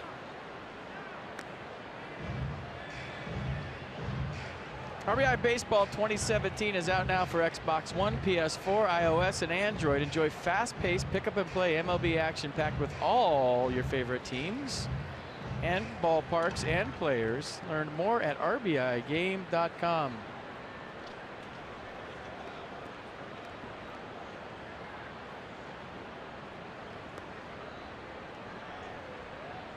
Not a bad play by D. Gordon. Usually you don't want to bunt with a runner in scoring position, but if you can get on and make it first and third, one out for Stanton, it's not a bad play. Yeah, I think that's the point you brought up last time. There was such a strong one. All this considered, with the home run leader in the league right behind you in the number 2 spot. The ultimate power guy you could have batting right there.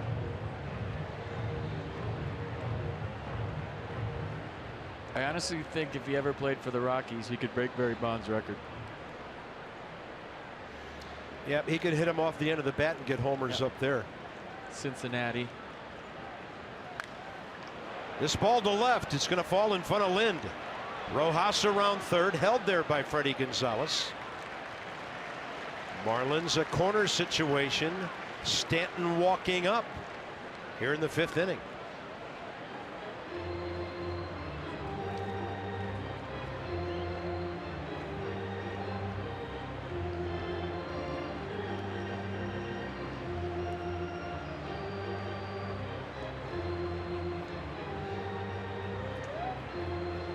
You know, ball flies in Yankee Stadium too. Aaron Judge has had a fantastic year, but that's a hitter's ballpark. And I think the park that guy plays in might be the worst for hitting home runs. It's played a lot more fair recently with lowering the fences, but it's still, you talk to these guys, they won't say it publicly, but they can't wait to get on the road to hit. I think I had it last night. They're hitting 280 something on the road and 240 something at home.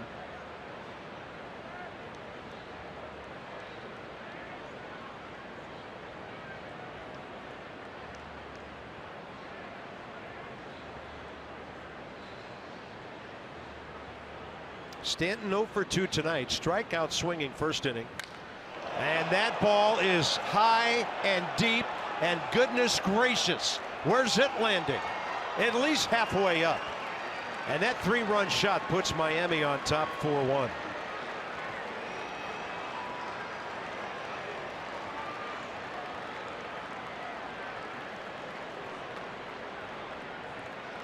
Second homer of this series.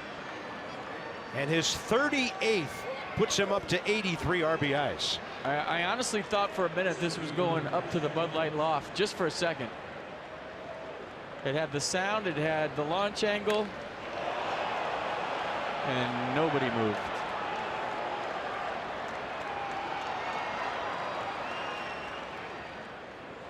Wow.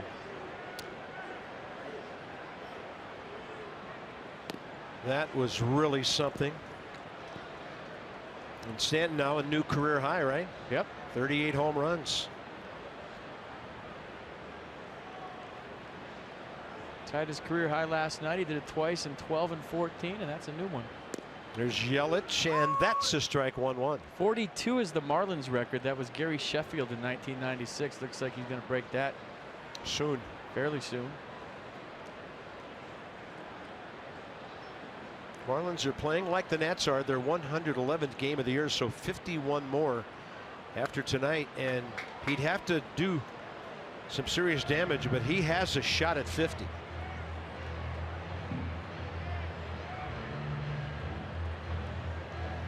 Sammy Solis is up in the Nats bullpen. Marlins all 4 of their runs and all 4 of their hits in the last 2 innings. Starting with the Dietrich homer.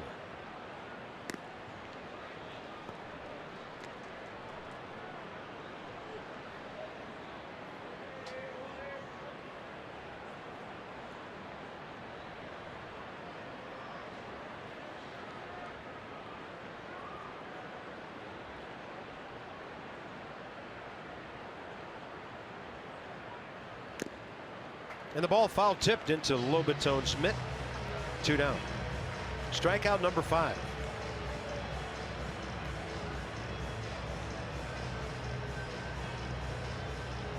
All right, check it out again. Giancarlo Stanton. We talked about the closed stance, keeping his front side in there.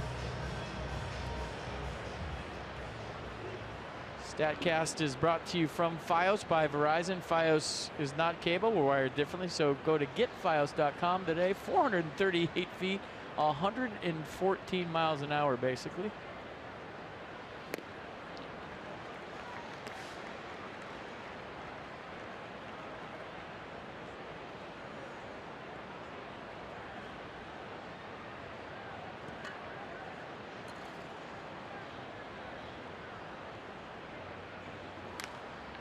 The plate to the right side from JT Realmuto. There's some really good hitters on the Marlins.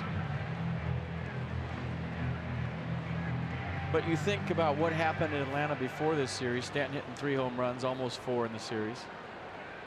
And what he did last night against what I think is the best pitcher in baseball. This one popped up. Short center, Sanchez. I mean, for the next 2 games, I'm making somebody else beat me. Breaking balls down and away, as far away from that bat as you can keep them. Giancarlo comes up big.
And 83 now, his power numbers. Come as you were this Friday. It's 90s night presented by Budweiser. Nats Giants dress up and celebrate the music, movies, and TV shows of the 90s. You can enjoy a pregame concert featuring White Ford Bronco before you catch the Nats and the Giants. Visit nationals.com.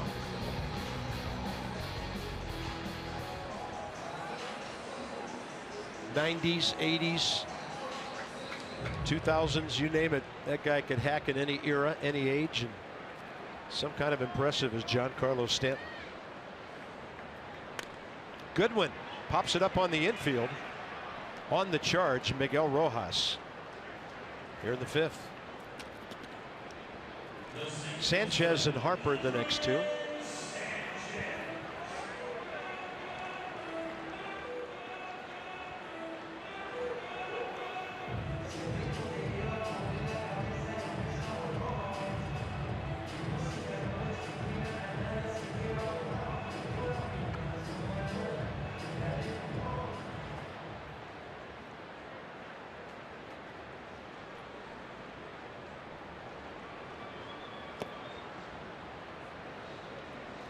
It's Worley trying to get through 12 innings against the Nats in his last 2 starts, giving up 1 run.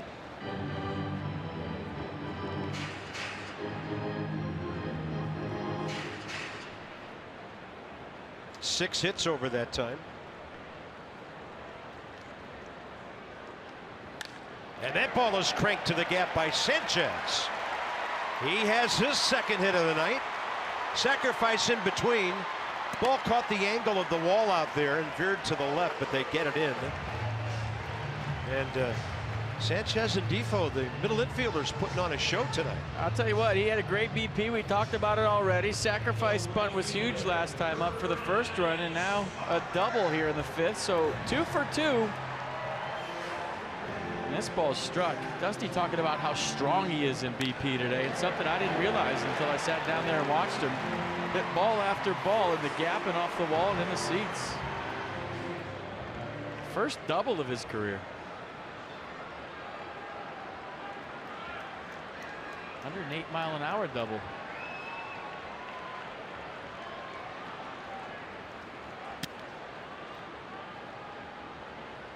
Is this anything you can do, I can do better at? We've seen this act before. Saw with Mike Trout. Well, he started it. Mike Trout kind of answered it. That's how these superstars do it. I'm telling you, he's thinking it.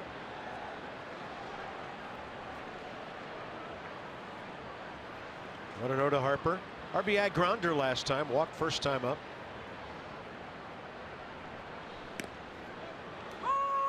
Laid off. Still a strike, though.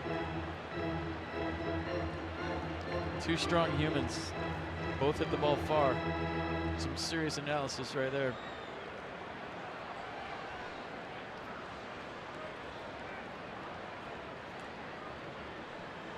So Bryce 2 for 14 career against Worley. No RBIs until tonight. 2 walks. 2-1. Inside the numbers. This time brought to you by PNC Bank. So youngest to 150 homers, Albert Pujols got there first. And then Giancarlo, Harper and Trout, the exact same sequence to get to 150 among active players. Well, everybody trying to connect Bryce Harper and Mike Trout. They connected themselves yesterday with that stat. We're trying to make the comparison between the two, and then they both hit that homer on the same day in their lives pretty much.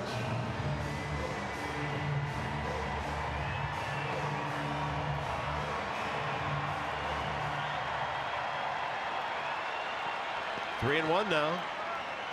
Tying run in the on-deck circle here. And Harper takes the high strike, similar to strike one. As a comparison, these two, break it down. Games, average, home runs, RBI. Mike Trout with obviously a lot more games, and I think Bryce Harper is narrowing that gap. It was a bigger gap a few years ago, and everyone was saying it's all Mike Trout. Now the talk is about both of them. Health has had something to do with that. Harper takes the walk. Second time tonight that Bryce, with a man on base, has been disciplined enough to just take what the opposing pitcher gave him. So Worley, his third walk, and Zimmerman coming in. You know, Stanton's home run made me think of the home run derby next year and where balls are going to land in this park. Does someone hit it up on the Bud Light loft? I'm saying yeah. With those baseballs, I would think so. I mean, he or Judge. Bryce isn't going to do it because that's the other way. You know, Bryce might hit one off the trapeze school. Shake Shack, maybe. Up here on the balcony, right way up here. Someone going to hit one up there in the home run derby next year? I think so.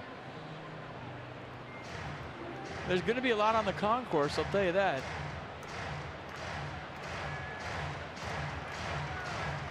I think Bryce could hit one out of the ballpark. He's hit one close in the game, right where the pie-shaped thing is in right field in the upper deck. Yeah. Up here. Up in that area. That's where you'd have to hit it over to get it out of the park. And we've seen him come close, so I don't know. Just take you down the road a little bit to next year's home run derby. Here's Zimmerman, lined out hard to first last time. Worley struck him out front end of a double play back in the first. Zimmerman breaks his bat, and the Marlins looking for two. 6-4-3 made to order for them. Nationals gone in the fifth. 4-1 Miami.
4-1 Marlins. We go top 6. Nats into the bullpen now with Sammy Solis.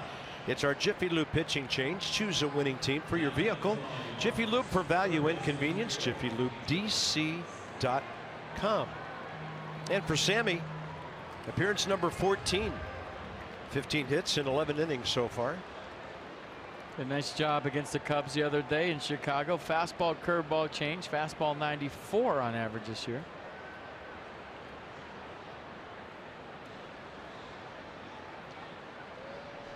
Lefty with Dietrich. Got their offense going with a long home run of his own last time up. 2 outs, bases empty. His 7th back in the 4th inning.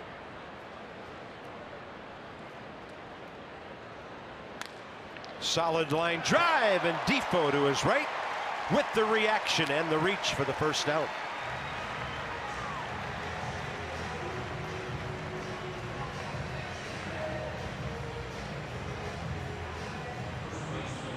Tell you what, Derek Dietrich is climbing that list of Nats killers. Seems like he's always doing something against this ball club. Nice play by Wilmer going to the backhand to get the line drive.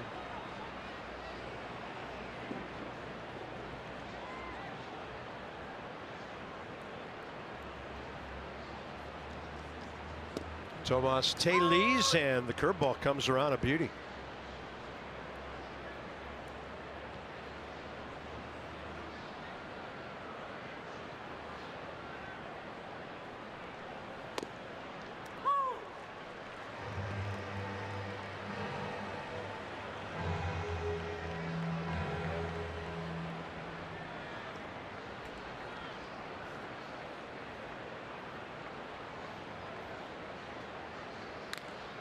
Hacked in the air, right side. Zimmerman telling everybody he has it. 2 quick outs. Miami box score. No hits until the 4th when Dietrich homered. And then the sequence in the 5th inning of the Rojas base hit, the Worley sacrifice. Gordon single, Stanton blast. 438 to left center, and that's your scoring for the visiting team. As far as Giancarlo hit that ball, Ryan Zimmerman hit one further this year. You remember the one that was over everything by the base of the stairway to get up to the Bud Light loft? 471, if I recall correctly.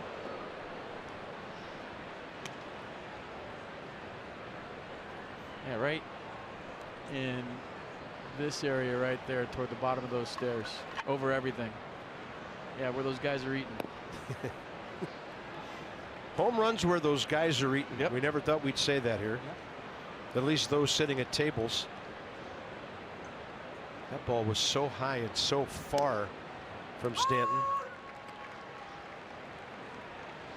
Here's Ichiro. Fly ball to left center. Ground ball to second. He's 0 for 1 career against Sammy Solis with the base on balls. And the 95 heater is in there to even things up.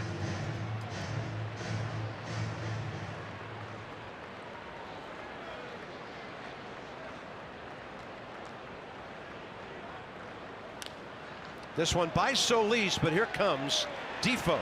Wilmer playing some ball tonight.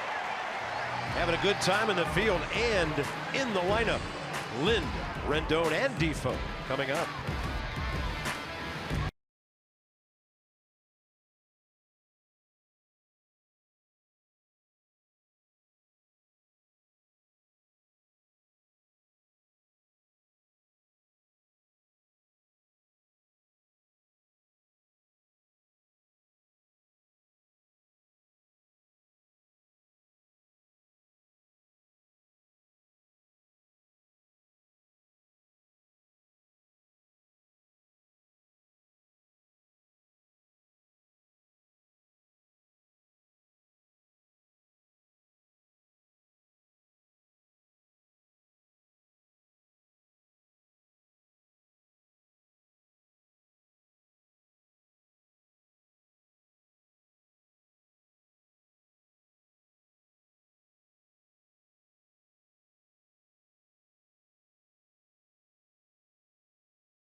Due up second this inning as he taps me with his bat in the on-deck circle. Dusty Baker asked recently what he thinks the biggest difference is between Rendon last year and Rendon this year.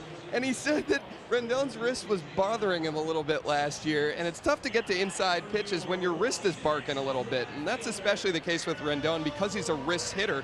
That's such a strength of his and a big part of his game. This year, he's feeling good, and he's getting to the inside pitches, guys. He's hitting .417 on pitches down and in, his best average in any location. Middle in, he's hitting .389, so he's covering the inner half really well, and that's been a big factor in him having such a strong season. All right, Dan, thanks. With our Coons.com sideline report, over 2 million vehicles sold and counting, and it's another Adam Lind base hit, so the sixth inning starting in that fashion. So let's see if Rendon can do something useful with that bat after bothering our reporter. On top of all those things, he's just cool. I mean, he is. He's cool.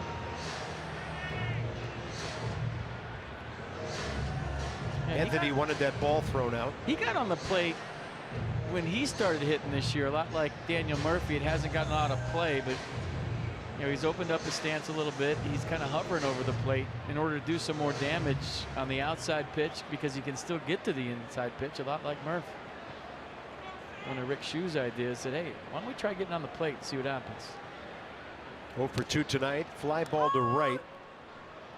Fell behind 0-2 last time and struck out.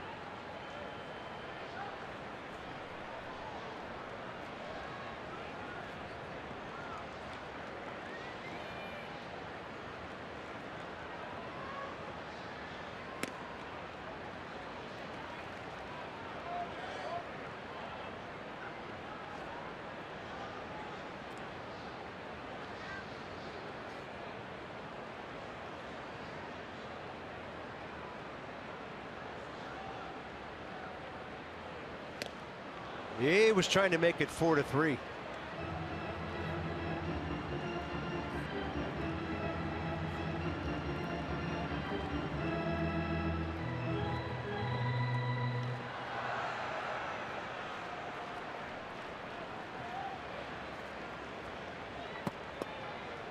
That's trying to break through against Vance Worley.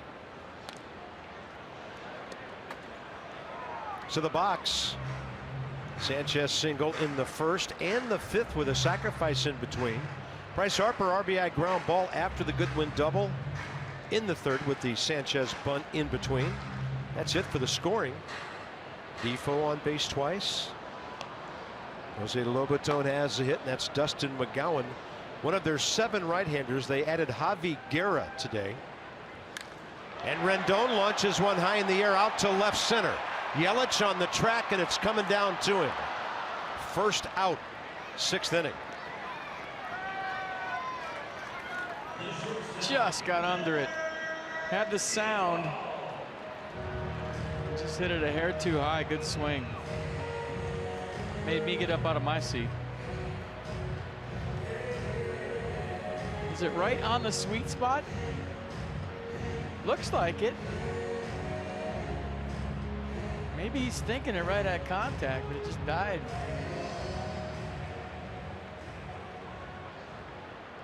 Defoe, a walk, a steal, and a single. Batting average, .276. Into the 9 o'clock hour here. Giancarlo Stanton's monstrous home run, top of the 5th, has the Marlins on top 4-1 as they try to draw back even in this 4-game series. Gio and Tanner Roark Wednesday and Thursday respectively, all night games in this series. Defoe out to center. Here comes Yelich. He'll get there with a slide. 2 down. When you have insight, you know how to handle your finances with confidence. Brought to you by PNC Bank. For the achiever in you. Will Crow checking in on him for the first time. South Carolina guy. They got a great baseball program down there in Columbia. So he was just taken this year, and his pro career is off to a fantastic start with the Auburn Double Days. It's a big league name.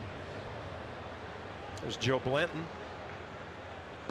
Lobaton gets aboard here. The Nats would hit for Solis. Murphy approaching the on deck circle.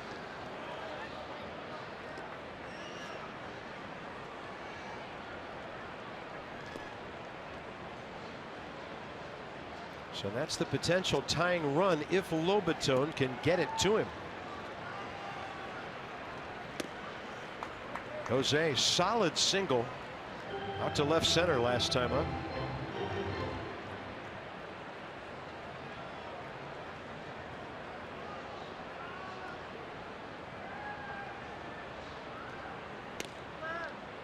Up and in.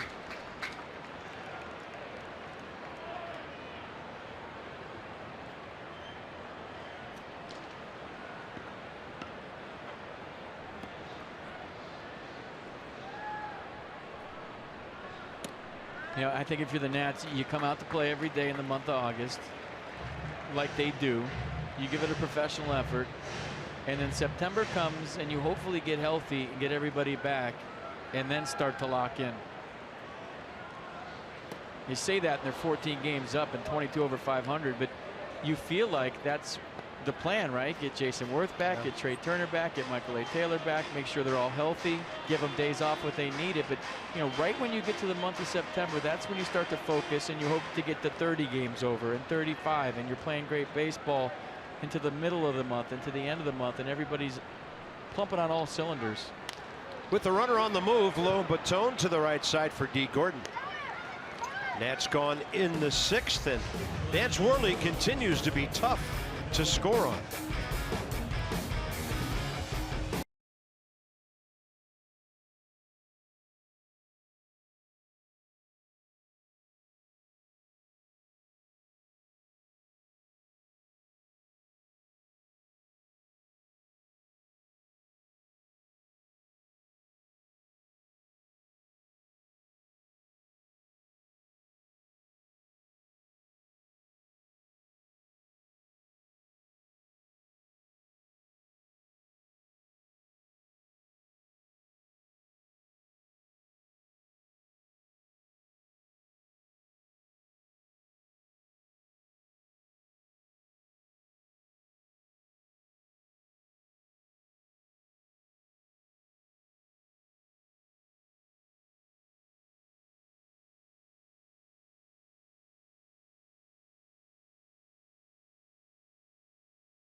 Is presented by authority of the Washington Nationals and may not be reproduced or retransmitted in any form.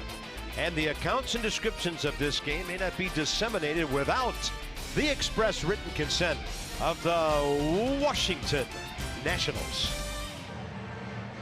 Big time up in right center field tonight. A lot of things to do at the yard. This place will be hopping on Friday when the Giants come in for that traditional Friday night party here. A lot of baseball between now and then. Sammy, a 10-pitch, 7-strike. 1-2-3, 6. Then he takes on Miguel Rojas.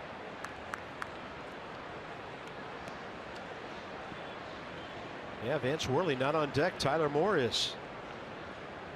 He got 6 innings out of Worley, 88 pitches, and appears to be done.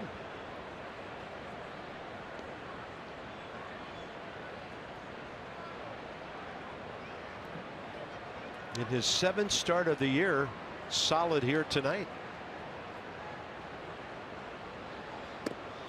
2-0. Yeah, he's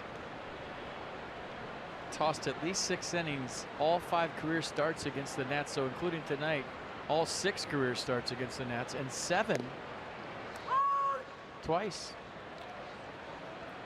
Yeah, the Nats don't come back and at least tie the game. He'll be 6-2 career against the team with which he played in spring training. 2-1 pitch. Sammy's curveball looks good. 2-2.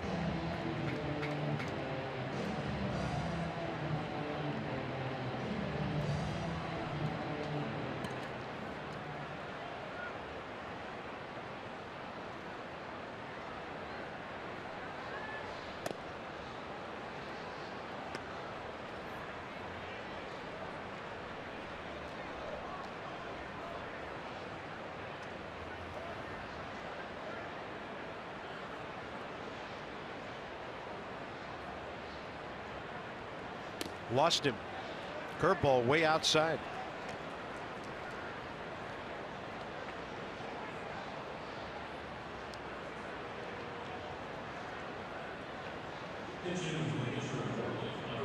So it'll be Tyler Moore, 0 for 1 career against Sammy Solis. Nice hand by Nats fans for Timo.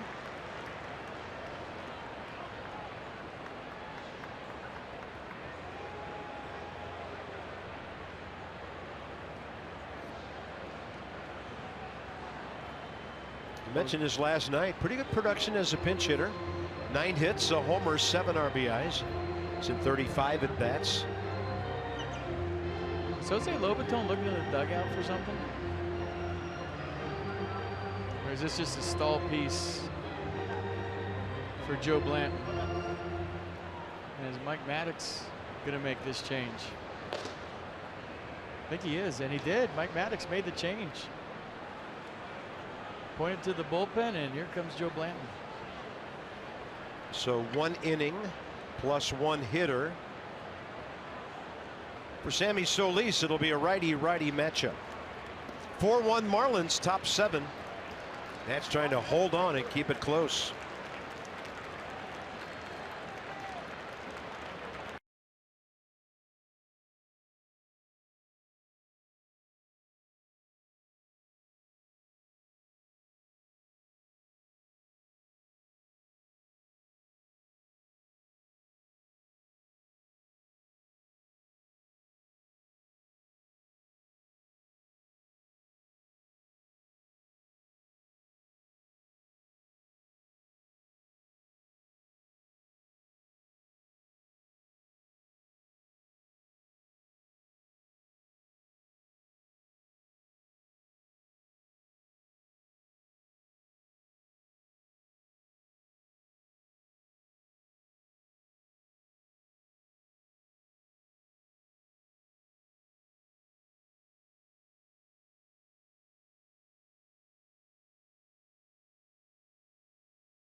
Brought to you by American Standard Heating and Air. Go to MidAtlanticComfort.com for special offers and to find a dealer near you. Navy Federal Credit Union, proudly serving the armed forces and their families for over 80 years. Federally insured by NCUA. And by visitannapolis.org. Create your moment at visitannapolis.org.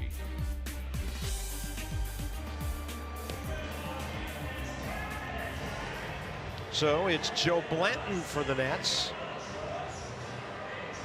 35th appearance, 41 hits in 30 innings. 27 Ks, 8 walks over that time. Scoreless outings in 12 of his last 15 appearances. Last was on the first at Miami, where he pitched 2 scoreless innings, gave up a hit, struck out a couple. So fastball, slider, curveball change. Fastball 90 on average. These two matching up for the first time. Rojas, good speed.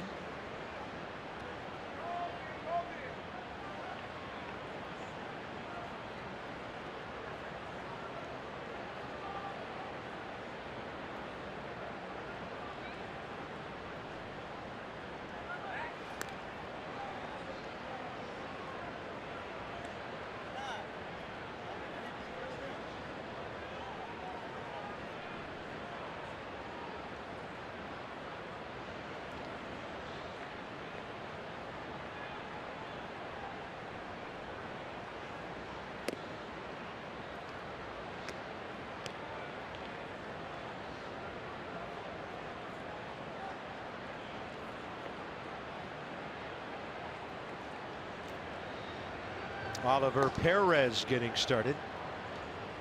Lefty Gordon on deck, but he's probably for Yelich if it goes that far. And this one popped up to the right side. Sanchez. First out, 7th inning. Potomac Nationals back tomorrow. Myrtle Beach, the Pelicans in. 2 fans will have an opportunity to win 10 grand if either the Potomac starter throws a no-hitter or the Peanuts hit a grand slam in the 7th inning. And Thursday's camp day. Doo-dah, doo-dah. Top of the order, here's D. Gordon.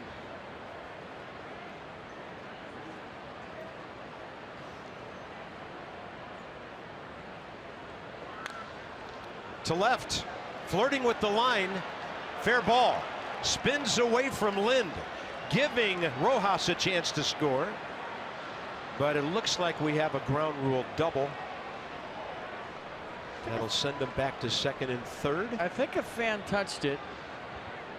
Now, in that case, the umpires can use their judgment on whether or not Rojas would have scored. They can, and that's what they're talking about right now. It's up to them to decide. Was Miguel Rojas going to score on that? C.B. Buckner shaking his head no and sending him back to 2nd. We'll send D. Gordon back to 2nd.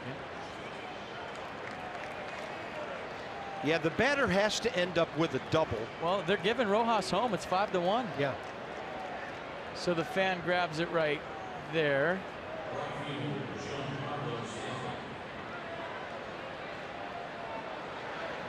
I don't know if Rojas was going to score on that. And right now, Chris Spire's on the top step. Mike Maddox is on the top step. And here comes Dusty Baker. So it's their judgment that they said he would have scored.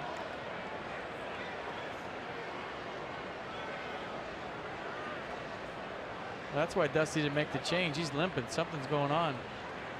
He couldn't even get to the top step. Did you see that? Yeah, fan interference is the one time where the umpires can use their judgment on whether or not the runner would have scored. That was interesting, as you noted, FP, that frame we had on the replay, a lot of things were going on. So it looks like Dusty's going to ask for a crew chief review to sort it all out. I hope Dusty's okay, number one. Yeah, and that's, he wasn't even at 3rd base yet. Lynn would have had the ball. I'm not seeing that as rewarding him home. Now, if he'd have been on 3rd base while Adam Lynn was just getting the ball, I could see, okay, there's no way you're going to relay it. But he wasn't even to 3rd base yet. Lynn would have had the ball, and they would have probably stopped him with 1 out.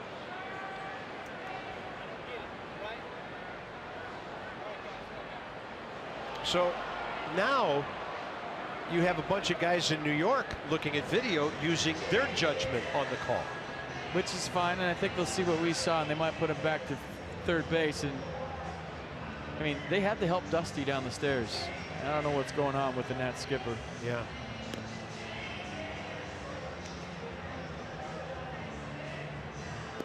And here, the interesting thing about this play is no matter what they decide with this runner, the hitter gets a ground rule double. He stays at 2nd no matter what.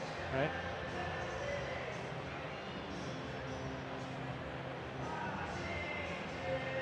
I mean, they just have to estimate where he'd have been. It's a total judgment call. It's not really, oh, he's past 2nd, blah, blah, blah. It's like, would he have scored? It's very simple, like what we're all thinking.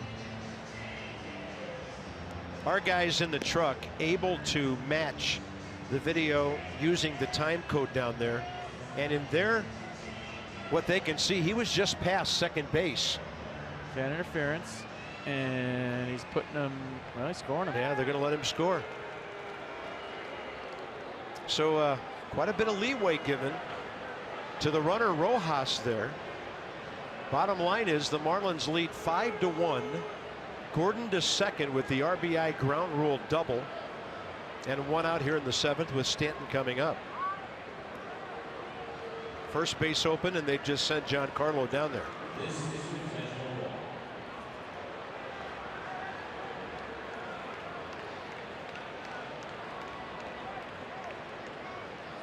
So when I was in New York at Chelsea, Carp, they have their own high home camera that they have, and it's to set runners, and that's what they use it for, to see where runners are when certain things happen. So with the high home camera, so maybe like a blimp shot, say, from the top of the roof, they're saying that he would have scored from where he was in relationship to when the ball was touched. Joe Blanton gone, Oliver Perez for Christian Yelich. So the 7th has the Marlins on top by 4.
Two men on with 1 out. Oliver Perez in a moment against Christian Yelich. So they have put runs on the board in 3 of the last 4 innings. For Perez, his 36th game. 25 innings, 21 hits, 33 strikeouts. Against Yelich, the matchup is 2 for 5 with a walk and 2 strikeouts. Yeah, he's been great lately. 2-seam fastball, 4-seam fastball, slider. Fastball's been in the mid-90s consistently of late. Trying to keep it a 5-1 game. Slam range, as we call it, in the late innings.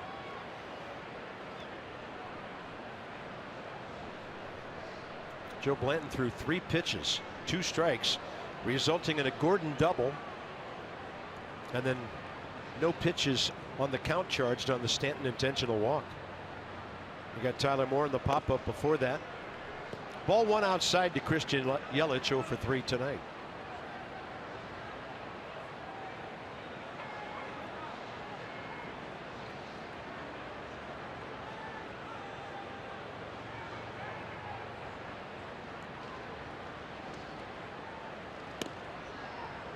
And the heater inside, 2-0.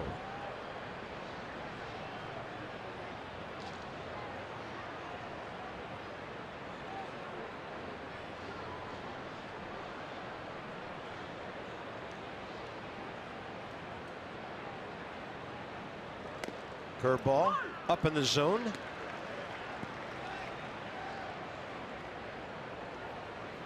We need strike 2 so we can hear El Matador sound. Need that. Need that right now.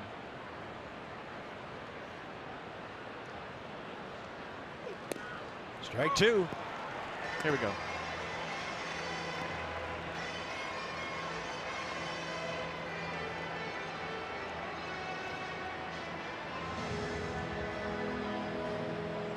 I may or may not have had the Nats DJ send me that, and it may or may not be my ringtone right now. We'll give out your number and find out. Pop up left side, infield fly rule will be invoked here, even though it's a foul ball, and Rendon makes the grab, 2 down. All right, it's time for Toyota Case for Kids. Washington area Toyota dealers help children and their families by making a $37 donation to the Children's Inn at NIH for every strikeout by Nats pitcher this season. Ole. Ole. Now it's Real Muto against Perez.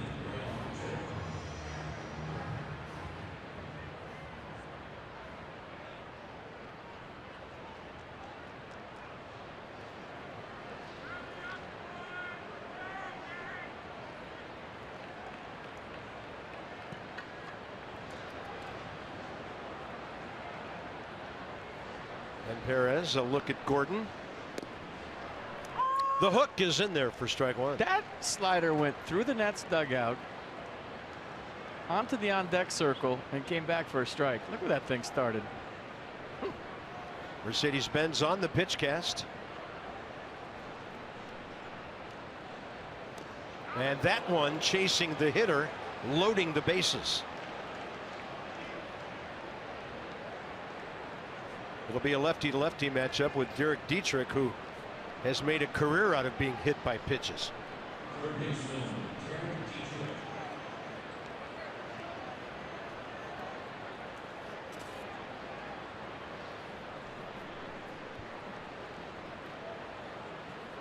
Dietrich career against Perez, 1 for 8.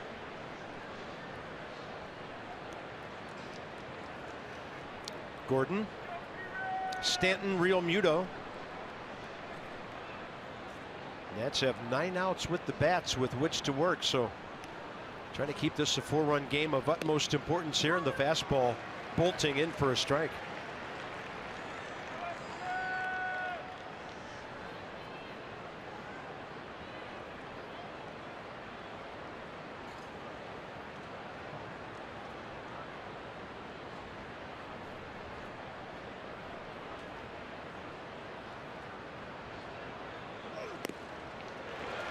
.95, strike 2.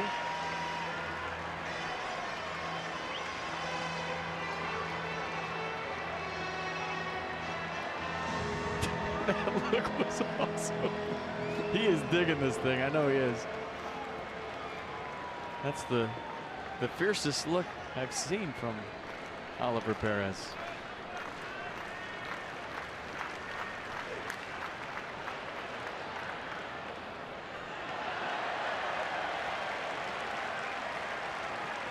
You know, I don't think they can do it too much, too. They should do it every time it's 2 strikes.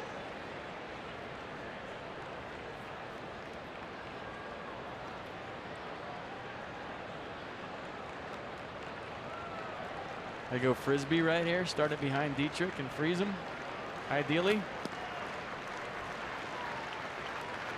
Huge pitch coming if you're thinking about a comeback.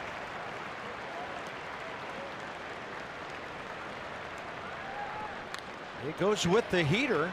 Cool.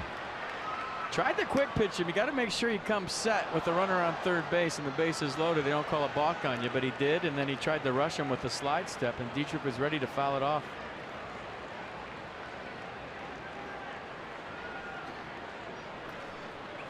Everything in the box.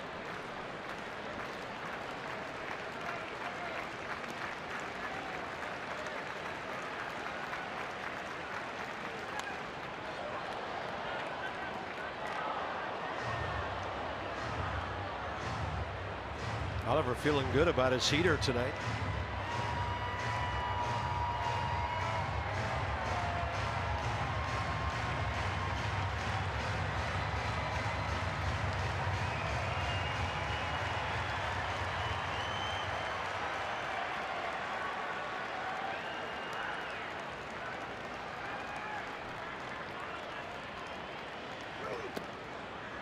That's ball 1. 96.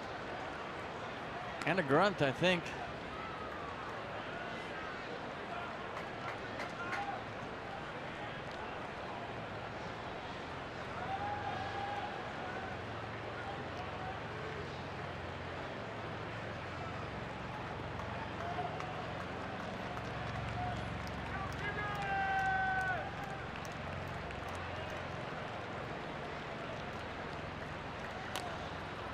Challenge fastball. It's going to stay foul. Been a long time since the hook.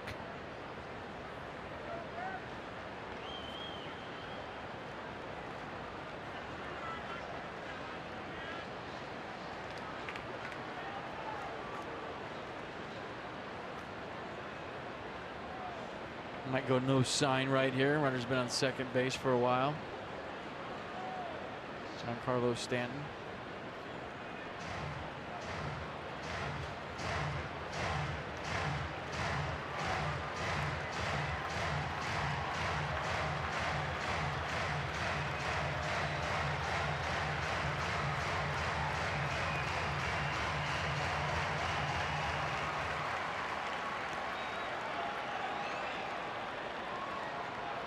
Gordon way down the line at third.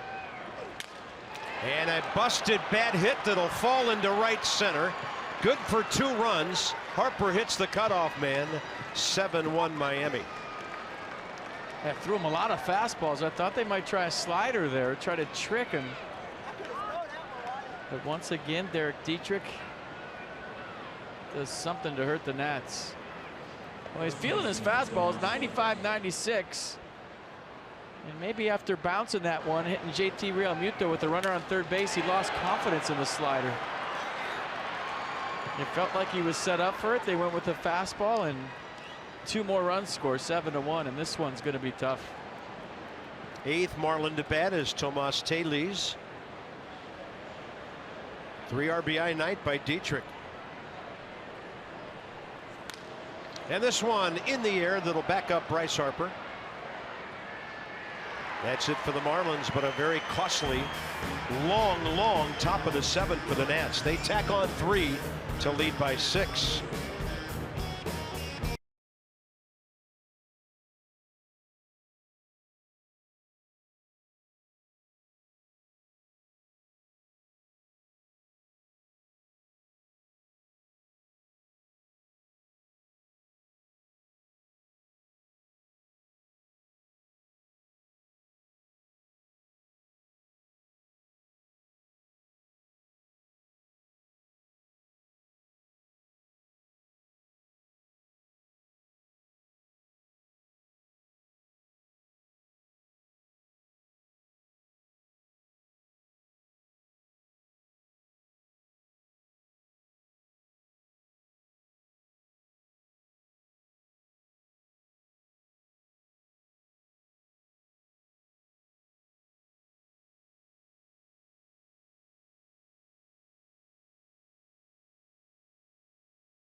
DC full moon.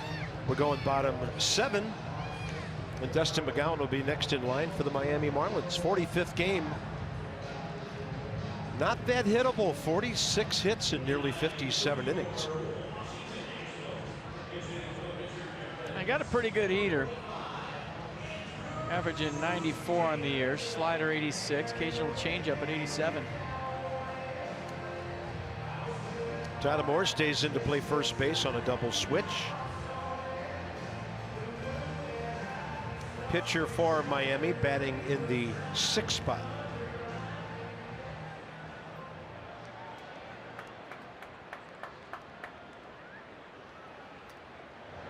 So Matt Grace will pitch the 8th.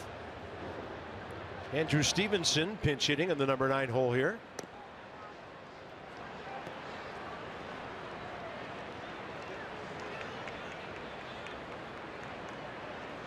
Oh for 1 last week against Dustin McGowan. And he will go the other way with a solid single to left. Andrew Stevenson's second big league hit. That's a sweet swing right there. Barreled it up, got a two-seam fastball going away from him, down in the zone. He just kind of follows the flight of the ball with his barrel. Eyes at contact. One-hand finish, nice swing. Yeah, it's getting him around the cage today that playing the Marlins for the second time in a week, he actually has a chance to face a pitcher he has seen before at the big league level. Didn't turn out to be Worley, but his second time around against McGowan gets a base hit. Here's Brian Goodwin, 1 for 3, double to left center tonight, and that's on the edge for a strike.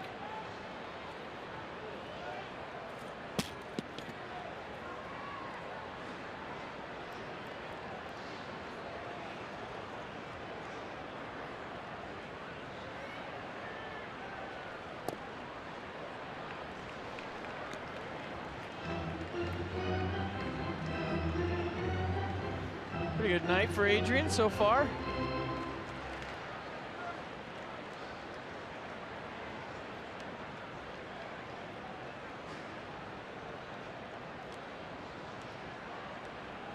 One, that's well hit to right.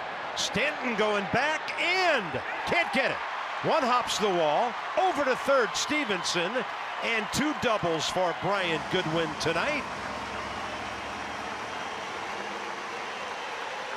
Left center and now straight away right field. Add-on runs are huge right now, but you never know. He's got such easy pop, doesn't he? Look how smooth the swing is.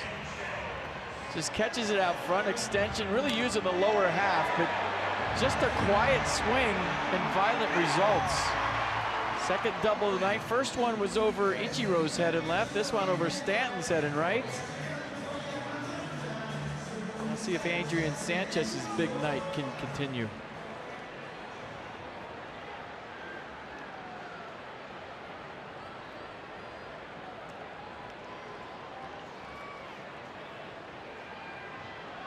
Single sacrifice double.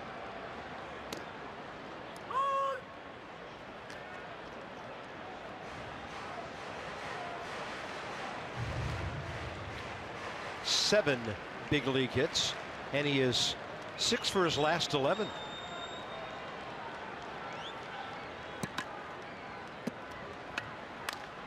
Hot shot, base hit. Stevenson scores. Goodwin to third, and here comes Bryce. That string 3 hits together. Anybody but Vance Worley's owned these guys for a couple of games, and sometimes it's hard to explain. Certain pitchers just match up good with you, well with you. And now you got anybody but Vance Worley out there, and the line is starting to move. 3 hits in a row, same seats. Why not? Bryce 0 for 2 career, 2 walks against McGowan. Nice night for Adrian. 3 for 3. Way to go.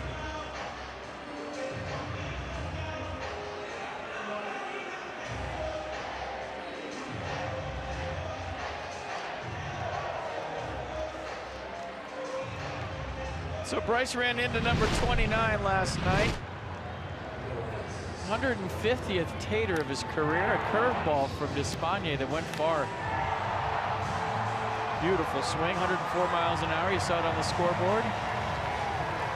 DC Lexus dealers donate $250 to the Children's National Health System for the first 200 home runs hit by the Nats this season. Lexus Experience Amazing. The Lexus Golden Opportunity Sales event is only for a limited time. Experience amazing at your Lexus dealer. 2 walks, RBI single tonight. First pitch swinging, a shot to center. Yelich on to get it. Back to tag Goodwin. It's a 7-3 game. Harper's second RBI of the night, 84th of the year. Things happening quickly. Back within slam range.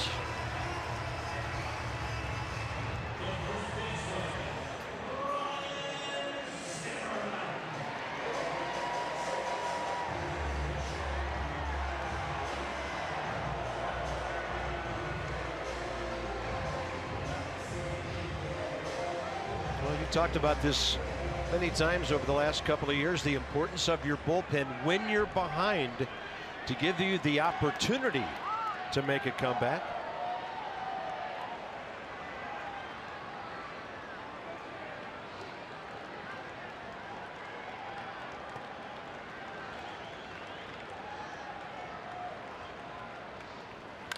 Zimmerman cracks one to left. Ichiro on the slide. They're going to have a double play here because Sanchez kept running and running, and he was way beyond second base. Forgot how many outs there were. He thought there was 2 outs.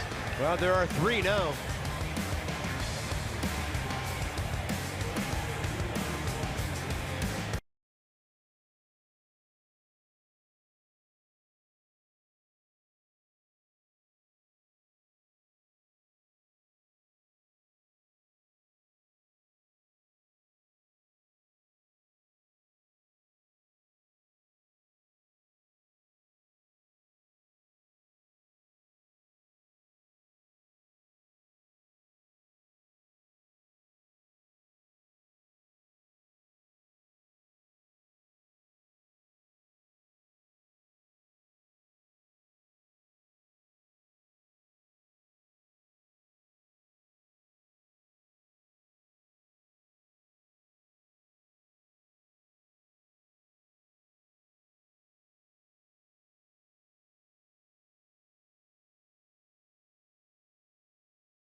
Father of 2, he will take the mound, and that hopefully will go about as well as it did last week in Miami. Gio looking for his 10th of the year. He's 8-3 against the Marlins and took that no-hitter into the 9th inning last week. Adam Conley for Miami. 6:30, Johnny and Ray Nets extra. Masson 2 with the new daddy tomorrow night.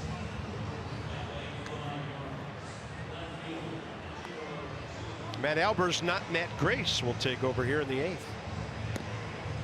At 42nd appearance, opponent's hitting 197 against Matt. 2-seam fastball slider combination.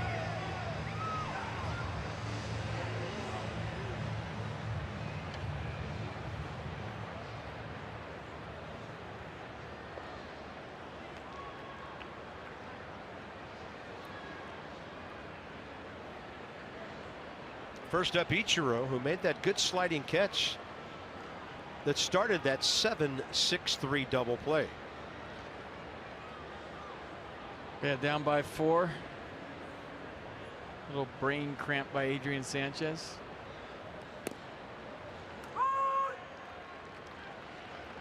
Suzuki, Rojas, Tyler Moore here. Top 8.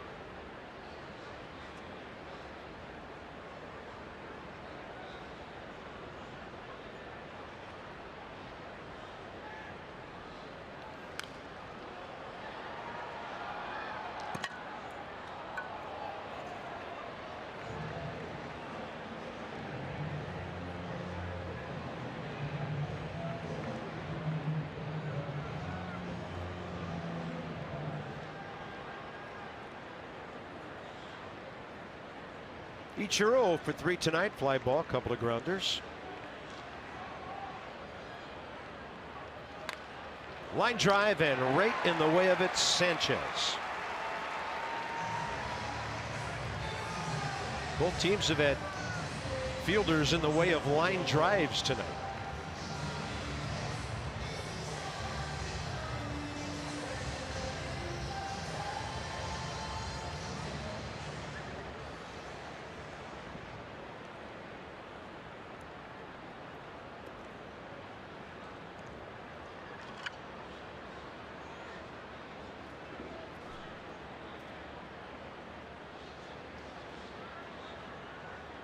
Miguel Rojas on base last 2 times and a run scored either time.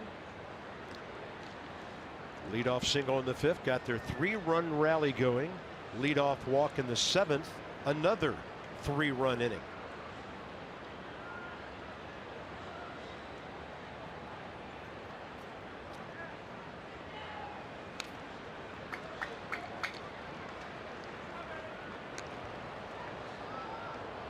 Drew Steckenrider again tonight.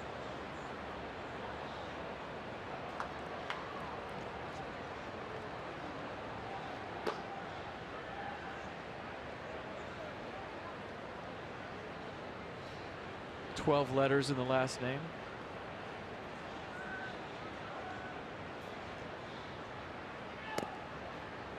That's, you know, you got to start below the armpit. That's got to go lat to lat when you have 12 letters. The last name on the back. Not quite Saltillamachia, but formidable nonetheless. Oh, see, yeah, that's lat to lat. Pit to pit, if you will.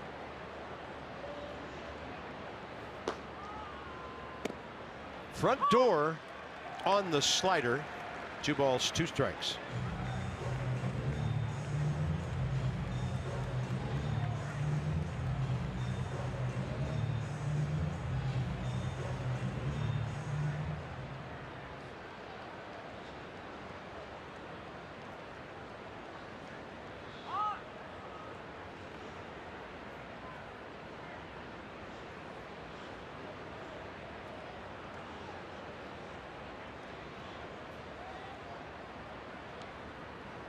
Target in there again. Usually means fastball.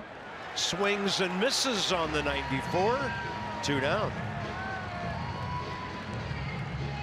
Nice sinker right under the hands. Watch the run on this. Starts down the middle, then right under the hands.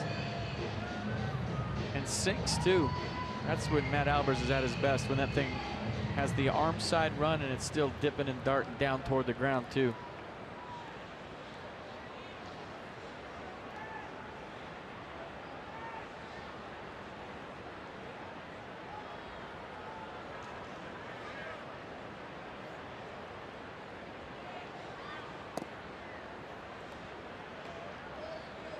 Tyler Moore, 2-for-2 career against Matt Albers. Pinch hitting last inning, popping up for the first down, then staying into play first. Off the end of the bat and the fly ball to left for Adam Lind. He told the center fielder, "I'm taking charge." Can't wait to get in the dugout because he's leading off the way he's swinging. Rendon and Defoe, Nats within slam range.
Double play balls. Johnny and Ray in the house tonight.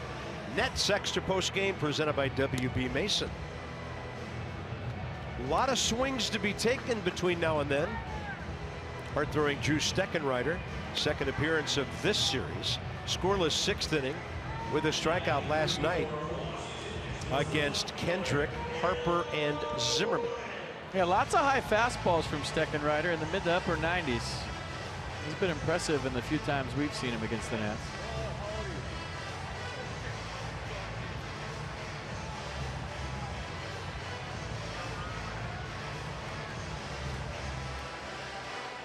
Adam Lind, first look from 60 feet away at this youngster who can really bring it. 82% fastballs, few sliders, few changeups mixed in.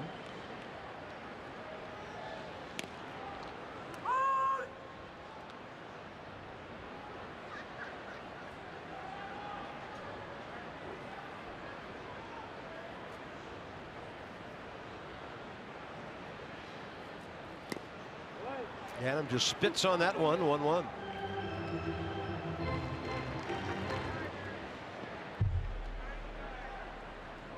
Two hard hit balls tonight.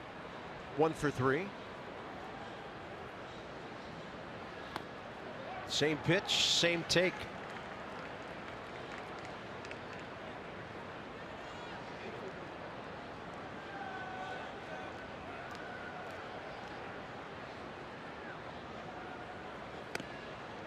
Easy take for him. 3-1.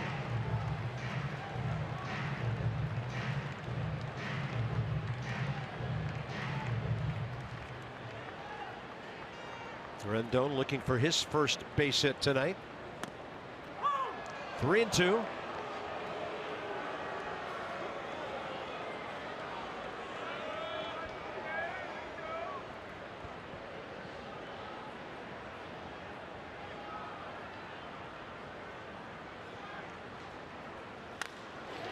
It's another hit for Adam Lind.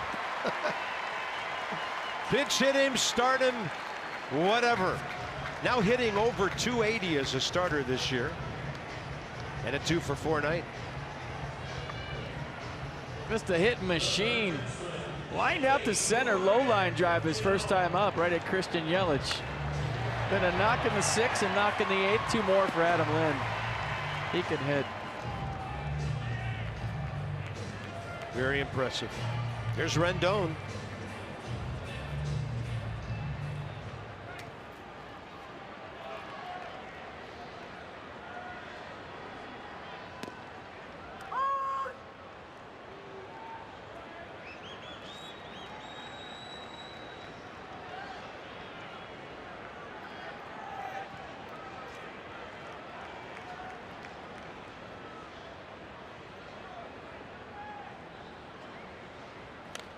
Jammed, and back out of play it goes.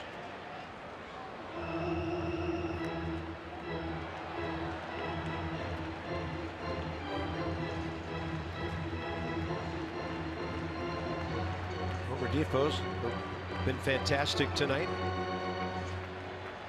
Walk, steal, single, robbed of a hit. Can't say enough about the guys that have filled in with all the injuries. Yeah, you really can. I mean, there's not a lot of teams that could throw a Brian Goodwin out there, a Wilmer Defoe, and play like he has. Adam Lind off the bench, but you know, talks about organizational depth, good decision making in the offseason, and guys that have taken advantage of opportunity. You know, they're not just playing at the major league level; they're playing for one of the best teams in the big leagues, a first place team. There's a huge difference. You know, you stroll out there for a team that's 25 games out, you're trying to establish yourself and get your numbers. But when you stroll out there for a team that's 22 games over and in first place, you're trying to contribute to a first place ball club. In some ways it's easier, in some ways it's harder. But I think there's more pressure on guys that have to establish themselves and contribute to a first place club. 1-2 pitch. Rendon, swing and a miss. Steckenrider's power. Yeah, that's everybody that's been hurt. That is hurt. There's some big names in there. Some guys that are really good players with track record.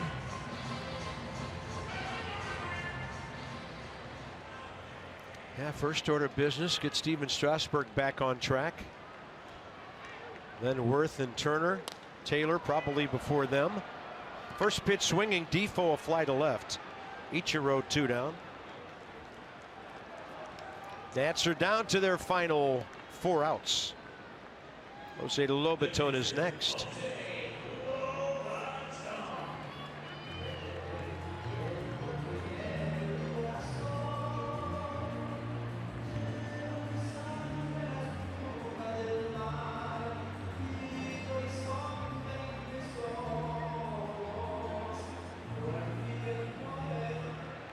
To the strains of Venezuela. Stepping in, 1 for 3 tonight. Strike call. There's Murphy in the pitcher's spot next. If it gets that far, that could be interesting. He'd be a guy who could make it a 1-run game.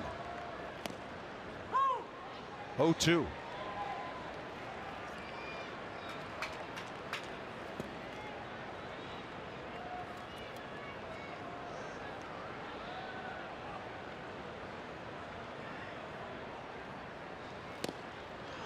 Inning over.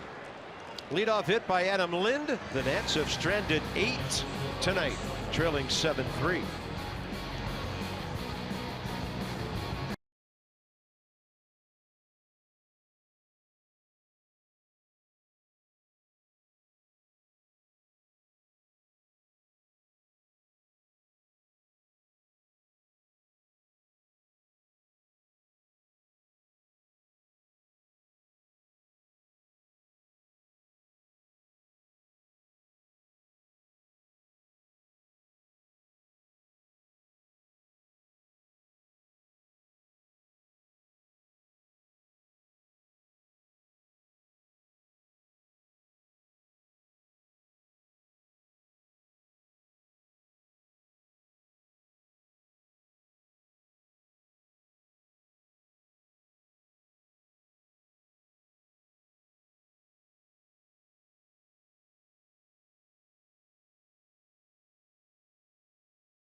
Long, and I think it'd be cool if Ryan Zimmerman next year was in the home run derby too, because he could hit them far. Giancarlo tonight hit one real far, real high, 5th inning. Home run number 38, a career high. That went 438 feet, and I think it was just as high. Don't try to catch that. You might get hurt. And remember this one? Off Addison Reed on April 29th. This one went 470 feet. I mean, that ball was right down the middle and just pured almost to the concourse. Yeah, catch that one, Mets fans. Johnny Holiday. Ryan Zimmerman drove in 3 runs that day, 2 singles and the homer. He was so locked in at that time, hitting just under 400. Matt Albers still pitching. We go top 9, strike to D. Gordon.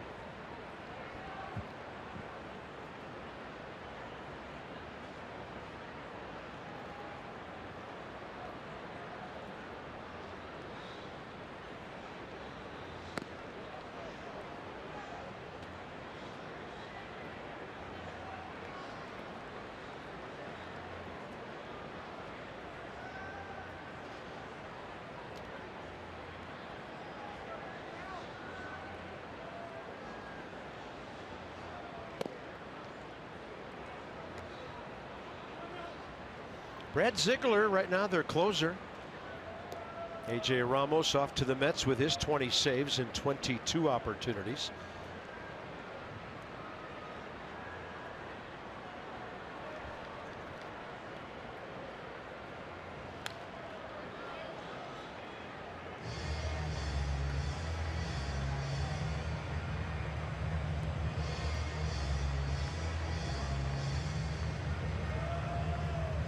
Keep it a 4-run game. Load them up. See what happens.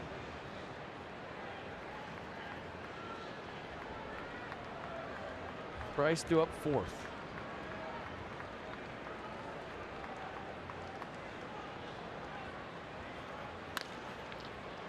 Waiting for it. Sanchez, 1 out. 4 in a row for Matt Albers. Let's have a look at our next 5 coming up for the Nationals. Tomorrow night it's Gio. He will take on lefty Adam Conley, 4-4. Roark and Straley, right-handers on Thursday. Then the Giants are in. WUSA 9. So 6 consecutive 7:05 games. And then Sunday, we'll wrap up that series. Angels will be in for a couple next week. Return visit after we were in Anaheim 2 trips ago.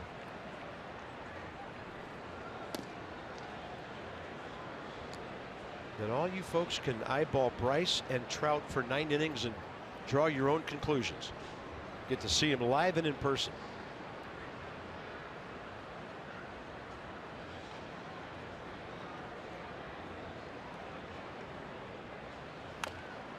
Maybe they'll both homer their first time up again. That was cool. I'm sure Edwin didn't think it was cool, but we did. I mean, to see Bryce go deep and then Trout go deep in the same inning. Especially when everybody was talking about those two playing against each other, and that was what everybody came to see in Anaheim that night. That was cool. Edwin was okay the rest of the night. Yeah. Really good. He was real good. 1-2.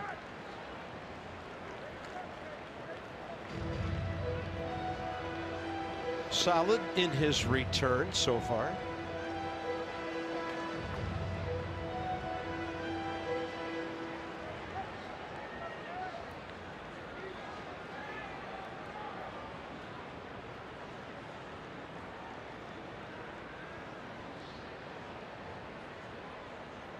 One and two, and that's going to get on the corner, and Giancarlo's not going to like it. A word with Manny Gonzalez about that.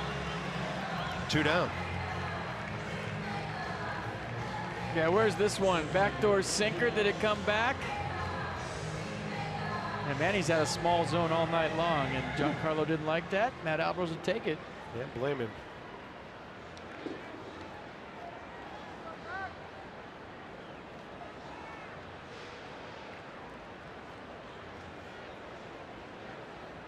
Christian Yelich 0 for 4.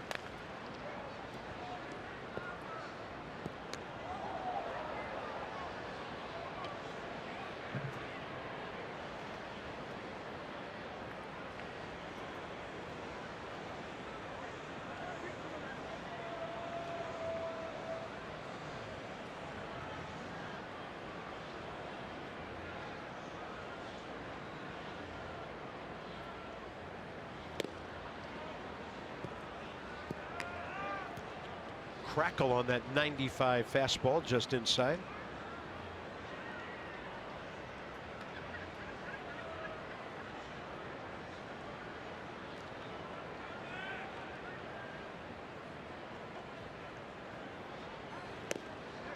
And the same spot ball too.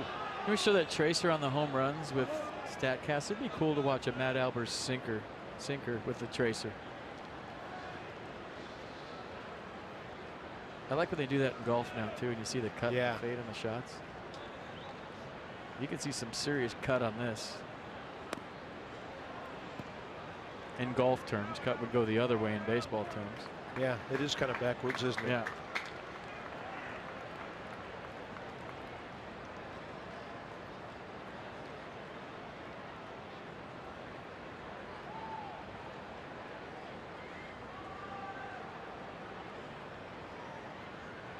Three-one pitch. 96 from Matt Albers.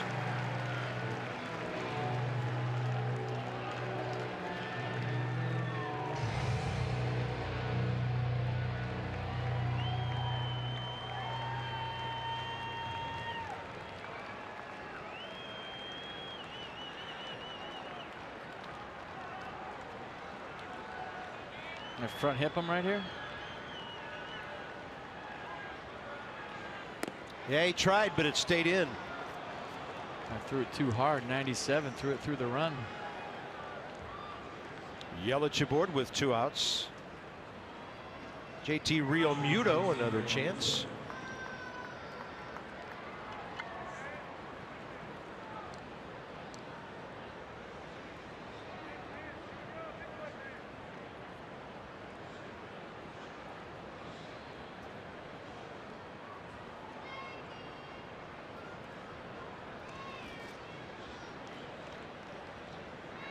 Oh for 3 hit by a pitch last time.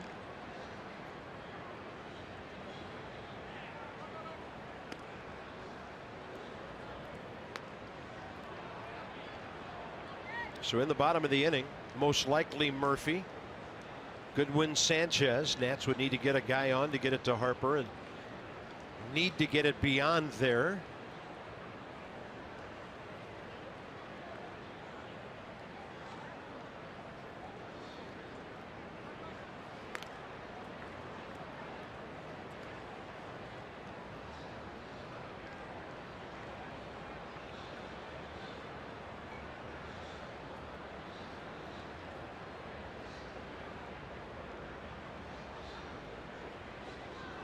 Well, there was a time last night in a tie game when I thought Christian Yelich should have won. I think it was against Brandon Kinsler. Tie game 2-2. This would be a perfect time to go too. I mean, that 5th run, that 5-run lead, especially in today's game where the ball's just jumping, so many homers. You got Bryce Harper due up 4th. Be a good time to go here too.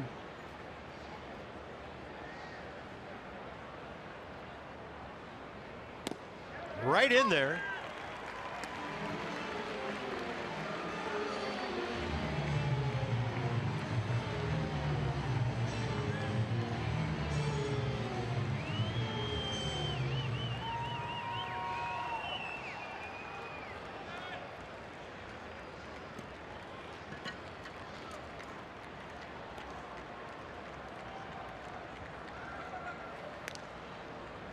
Chris Spire, Dusty thinking the same thing. I thought 1-2 was the best count to run on. Usually an off-speed pitch. 0-2 is usually a high fastball.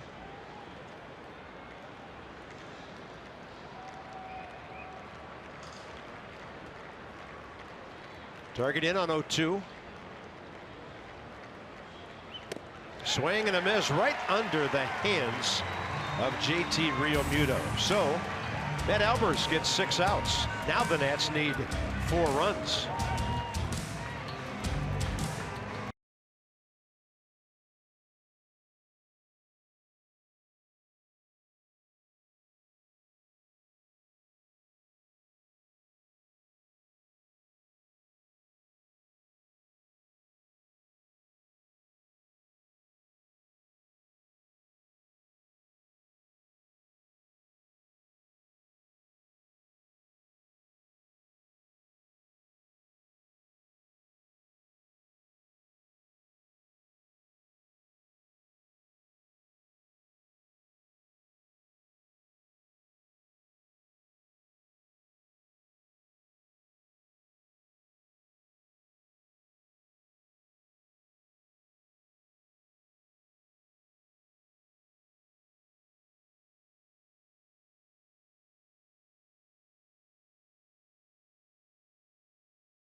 Hitting, bottom of the 9th. Daniel Murphy against Brad Ziegler. And then Goodwin, Sanchez, and who knows who else from the top of the order. 37th appearance for the side-winding right-hander. Now the Marlins closer upon the departure of A.J. Ramos. 37 years of age, 37th appearance. Actually underhand. He throws underhand technically. Fastball 83 miles an hour. Slider 73. Changeup 75. So pick up the release point and go to work. Daniel Murphy against him, 3 for 6.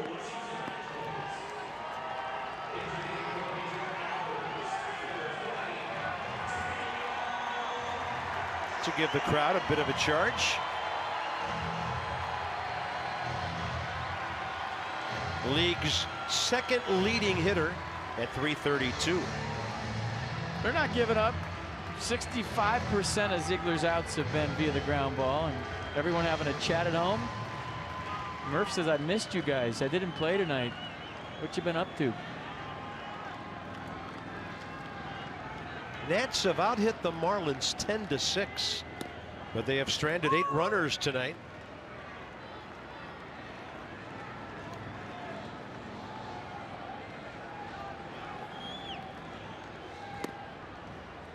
And there's his changeup.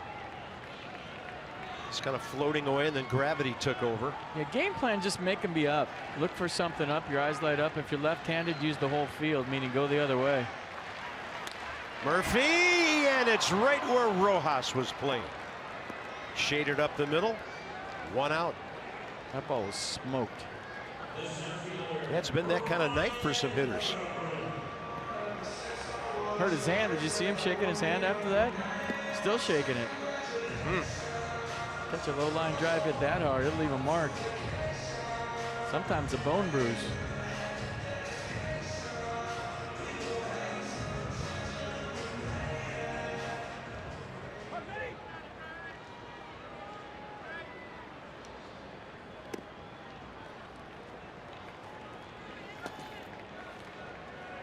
Goodwin, 1 plate appearance career against Ziegler, a walk.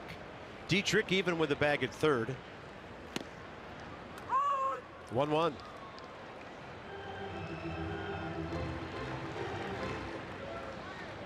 Sanchez, his best night with the bat as a major leaguer. Bryant way out ahead of that thing at 75.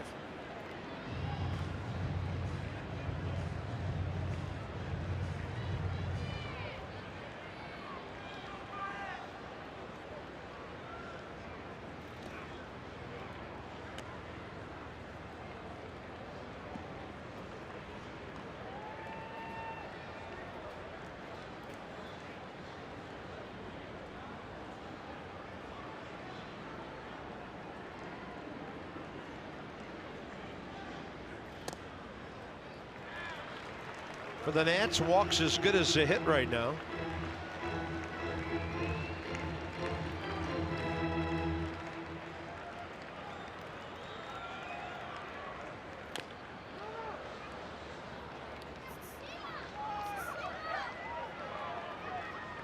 Yeah, Daniel Murphy had about the best approach you can have against a sidearm submariner guy that throws in the low 80s. Let the ball get deep, look for it belt high, and just think about hitting it up the middle the other way.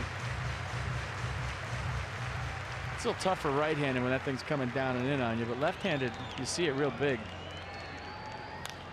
Goodwin, hot shot, base hit. Nats need 2 more base runners. 2 balls hit on the button in this inning. A big night for Brian, 3 for 5, couple of doubles. 1 to left, 1 to right, and now a hard hit ground ball. And a nice night.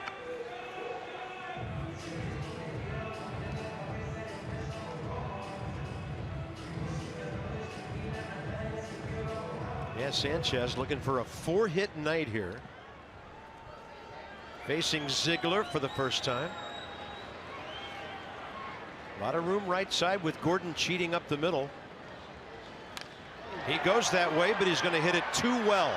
Stanton looked like he was battling the lights at the end of that catch. There has not been anything but solid contact in this inning. They're not fooling anybody right now. This ball roasted. He was looking for hit number 4 tonight, and Stanton did fight the lights on that one to make the backhanded sliding catch. Now Bryce has to get the line moving to Zimmerman. Harper 2 for 3 career against Ziegler. And the Marlins trying to retake the season series lead here. 5-5 right now. Harper the other way, another solid hit ball, and that's it. Game's over at 10-12, right around 3 hours and 7 minutes. Marlins got a big home run from Giancarlo Stanton in the 5th inning, and then 3 deadly tack-on runs in the 7th to put away the Nats tonight. The series is even at a game apiece. Tomorrow night it's Gio Gonzalez for the Nats, and Gio will be looking for his 10th of the year in his 23rd start. Get you going with 6:30 Nats Extra tomorrow night, Johnny and Ray. This has been a presentation of Masson. Those gentlemen straight ahead with Nats Extra post game, and from the booth, so long for just a while.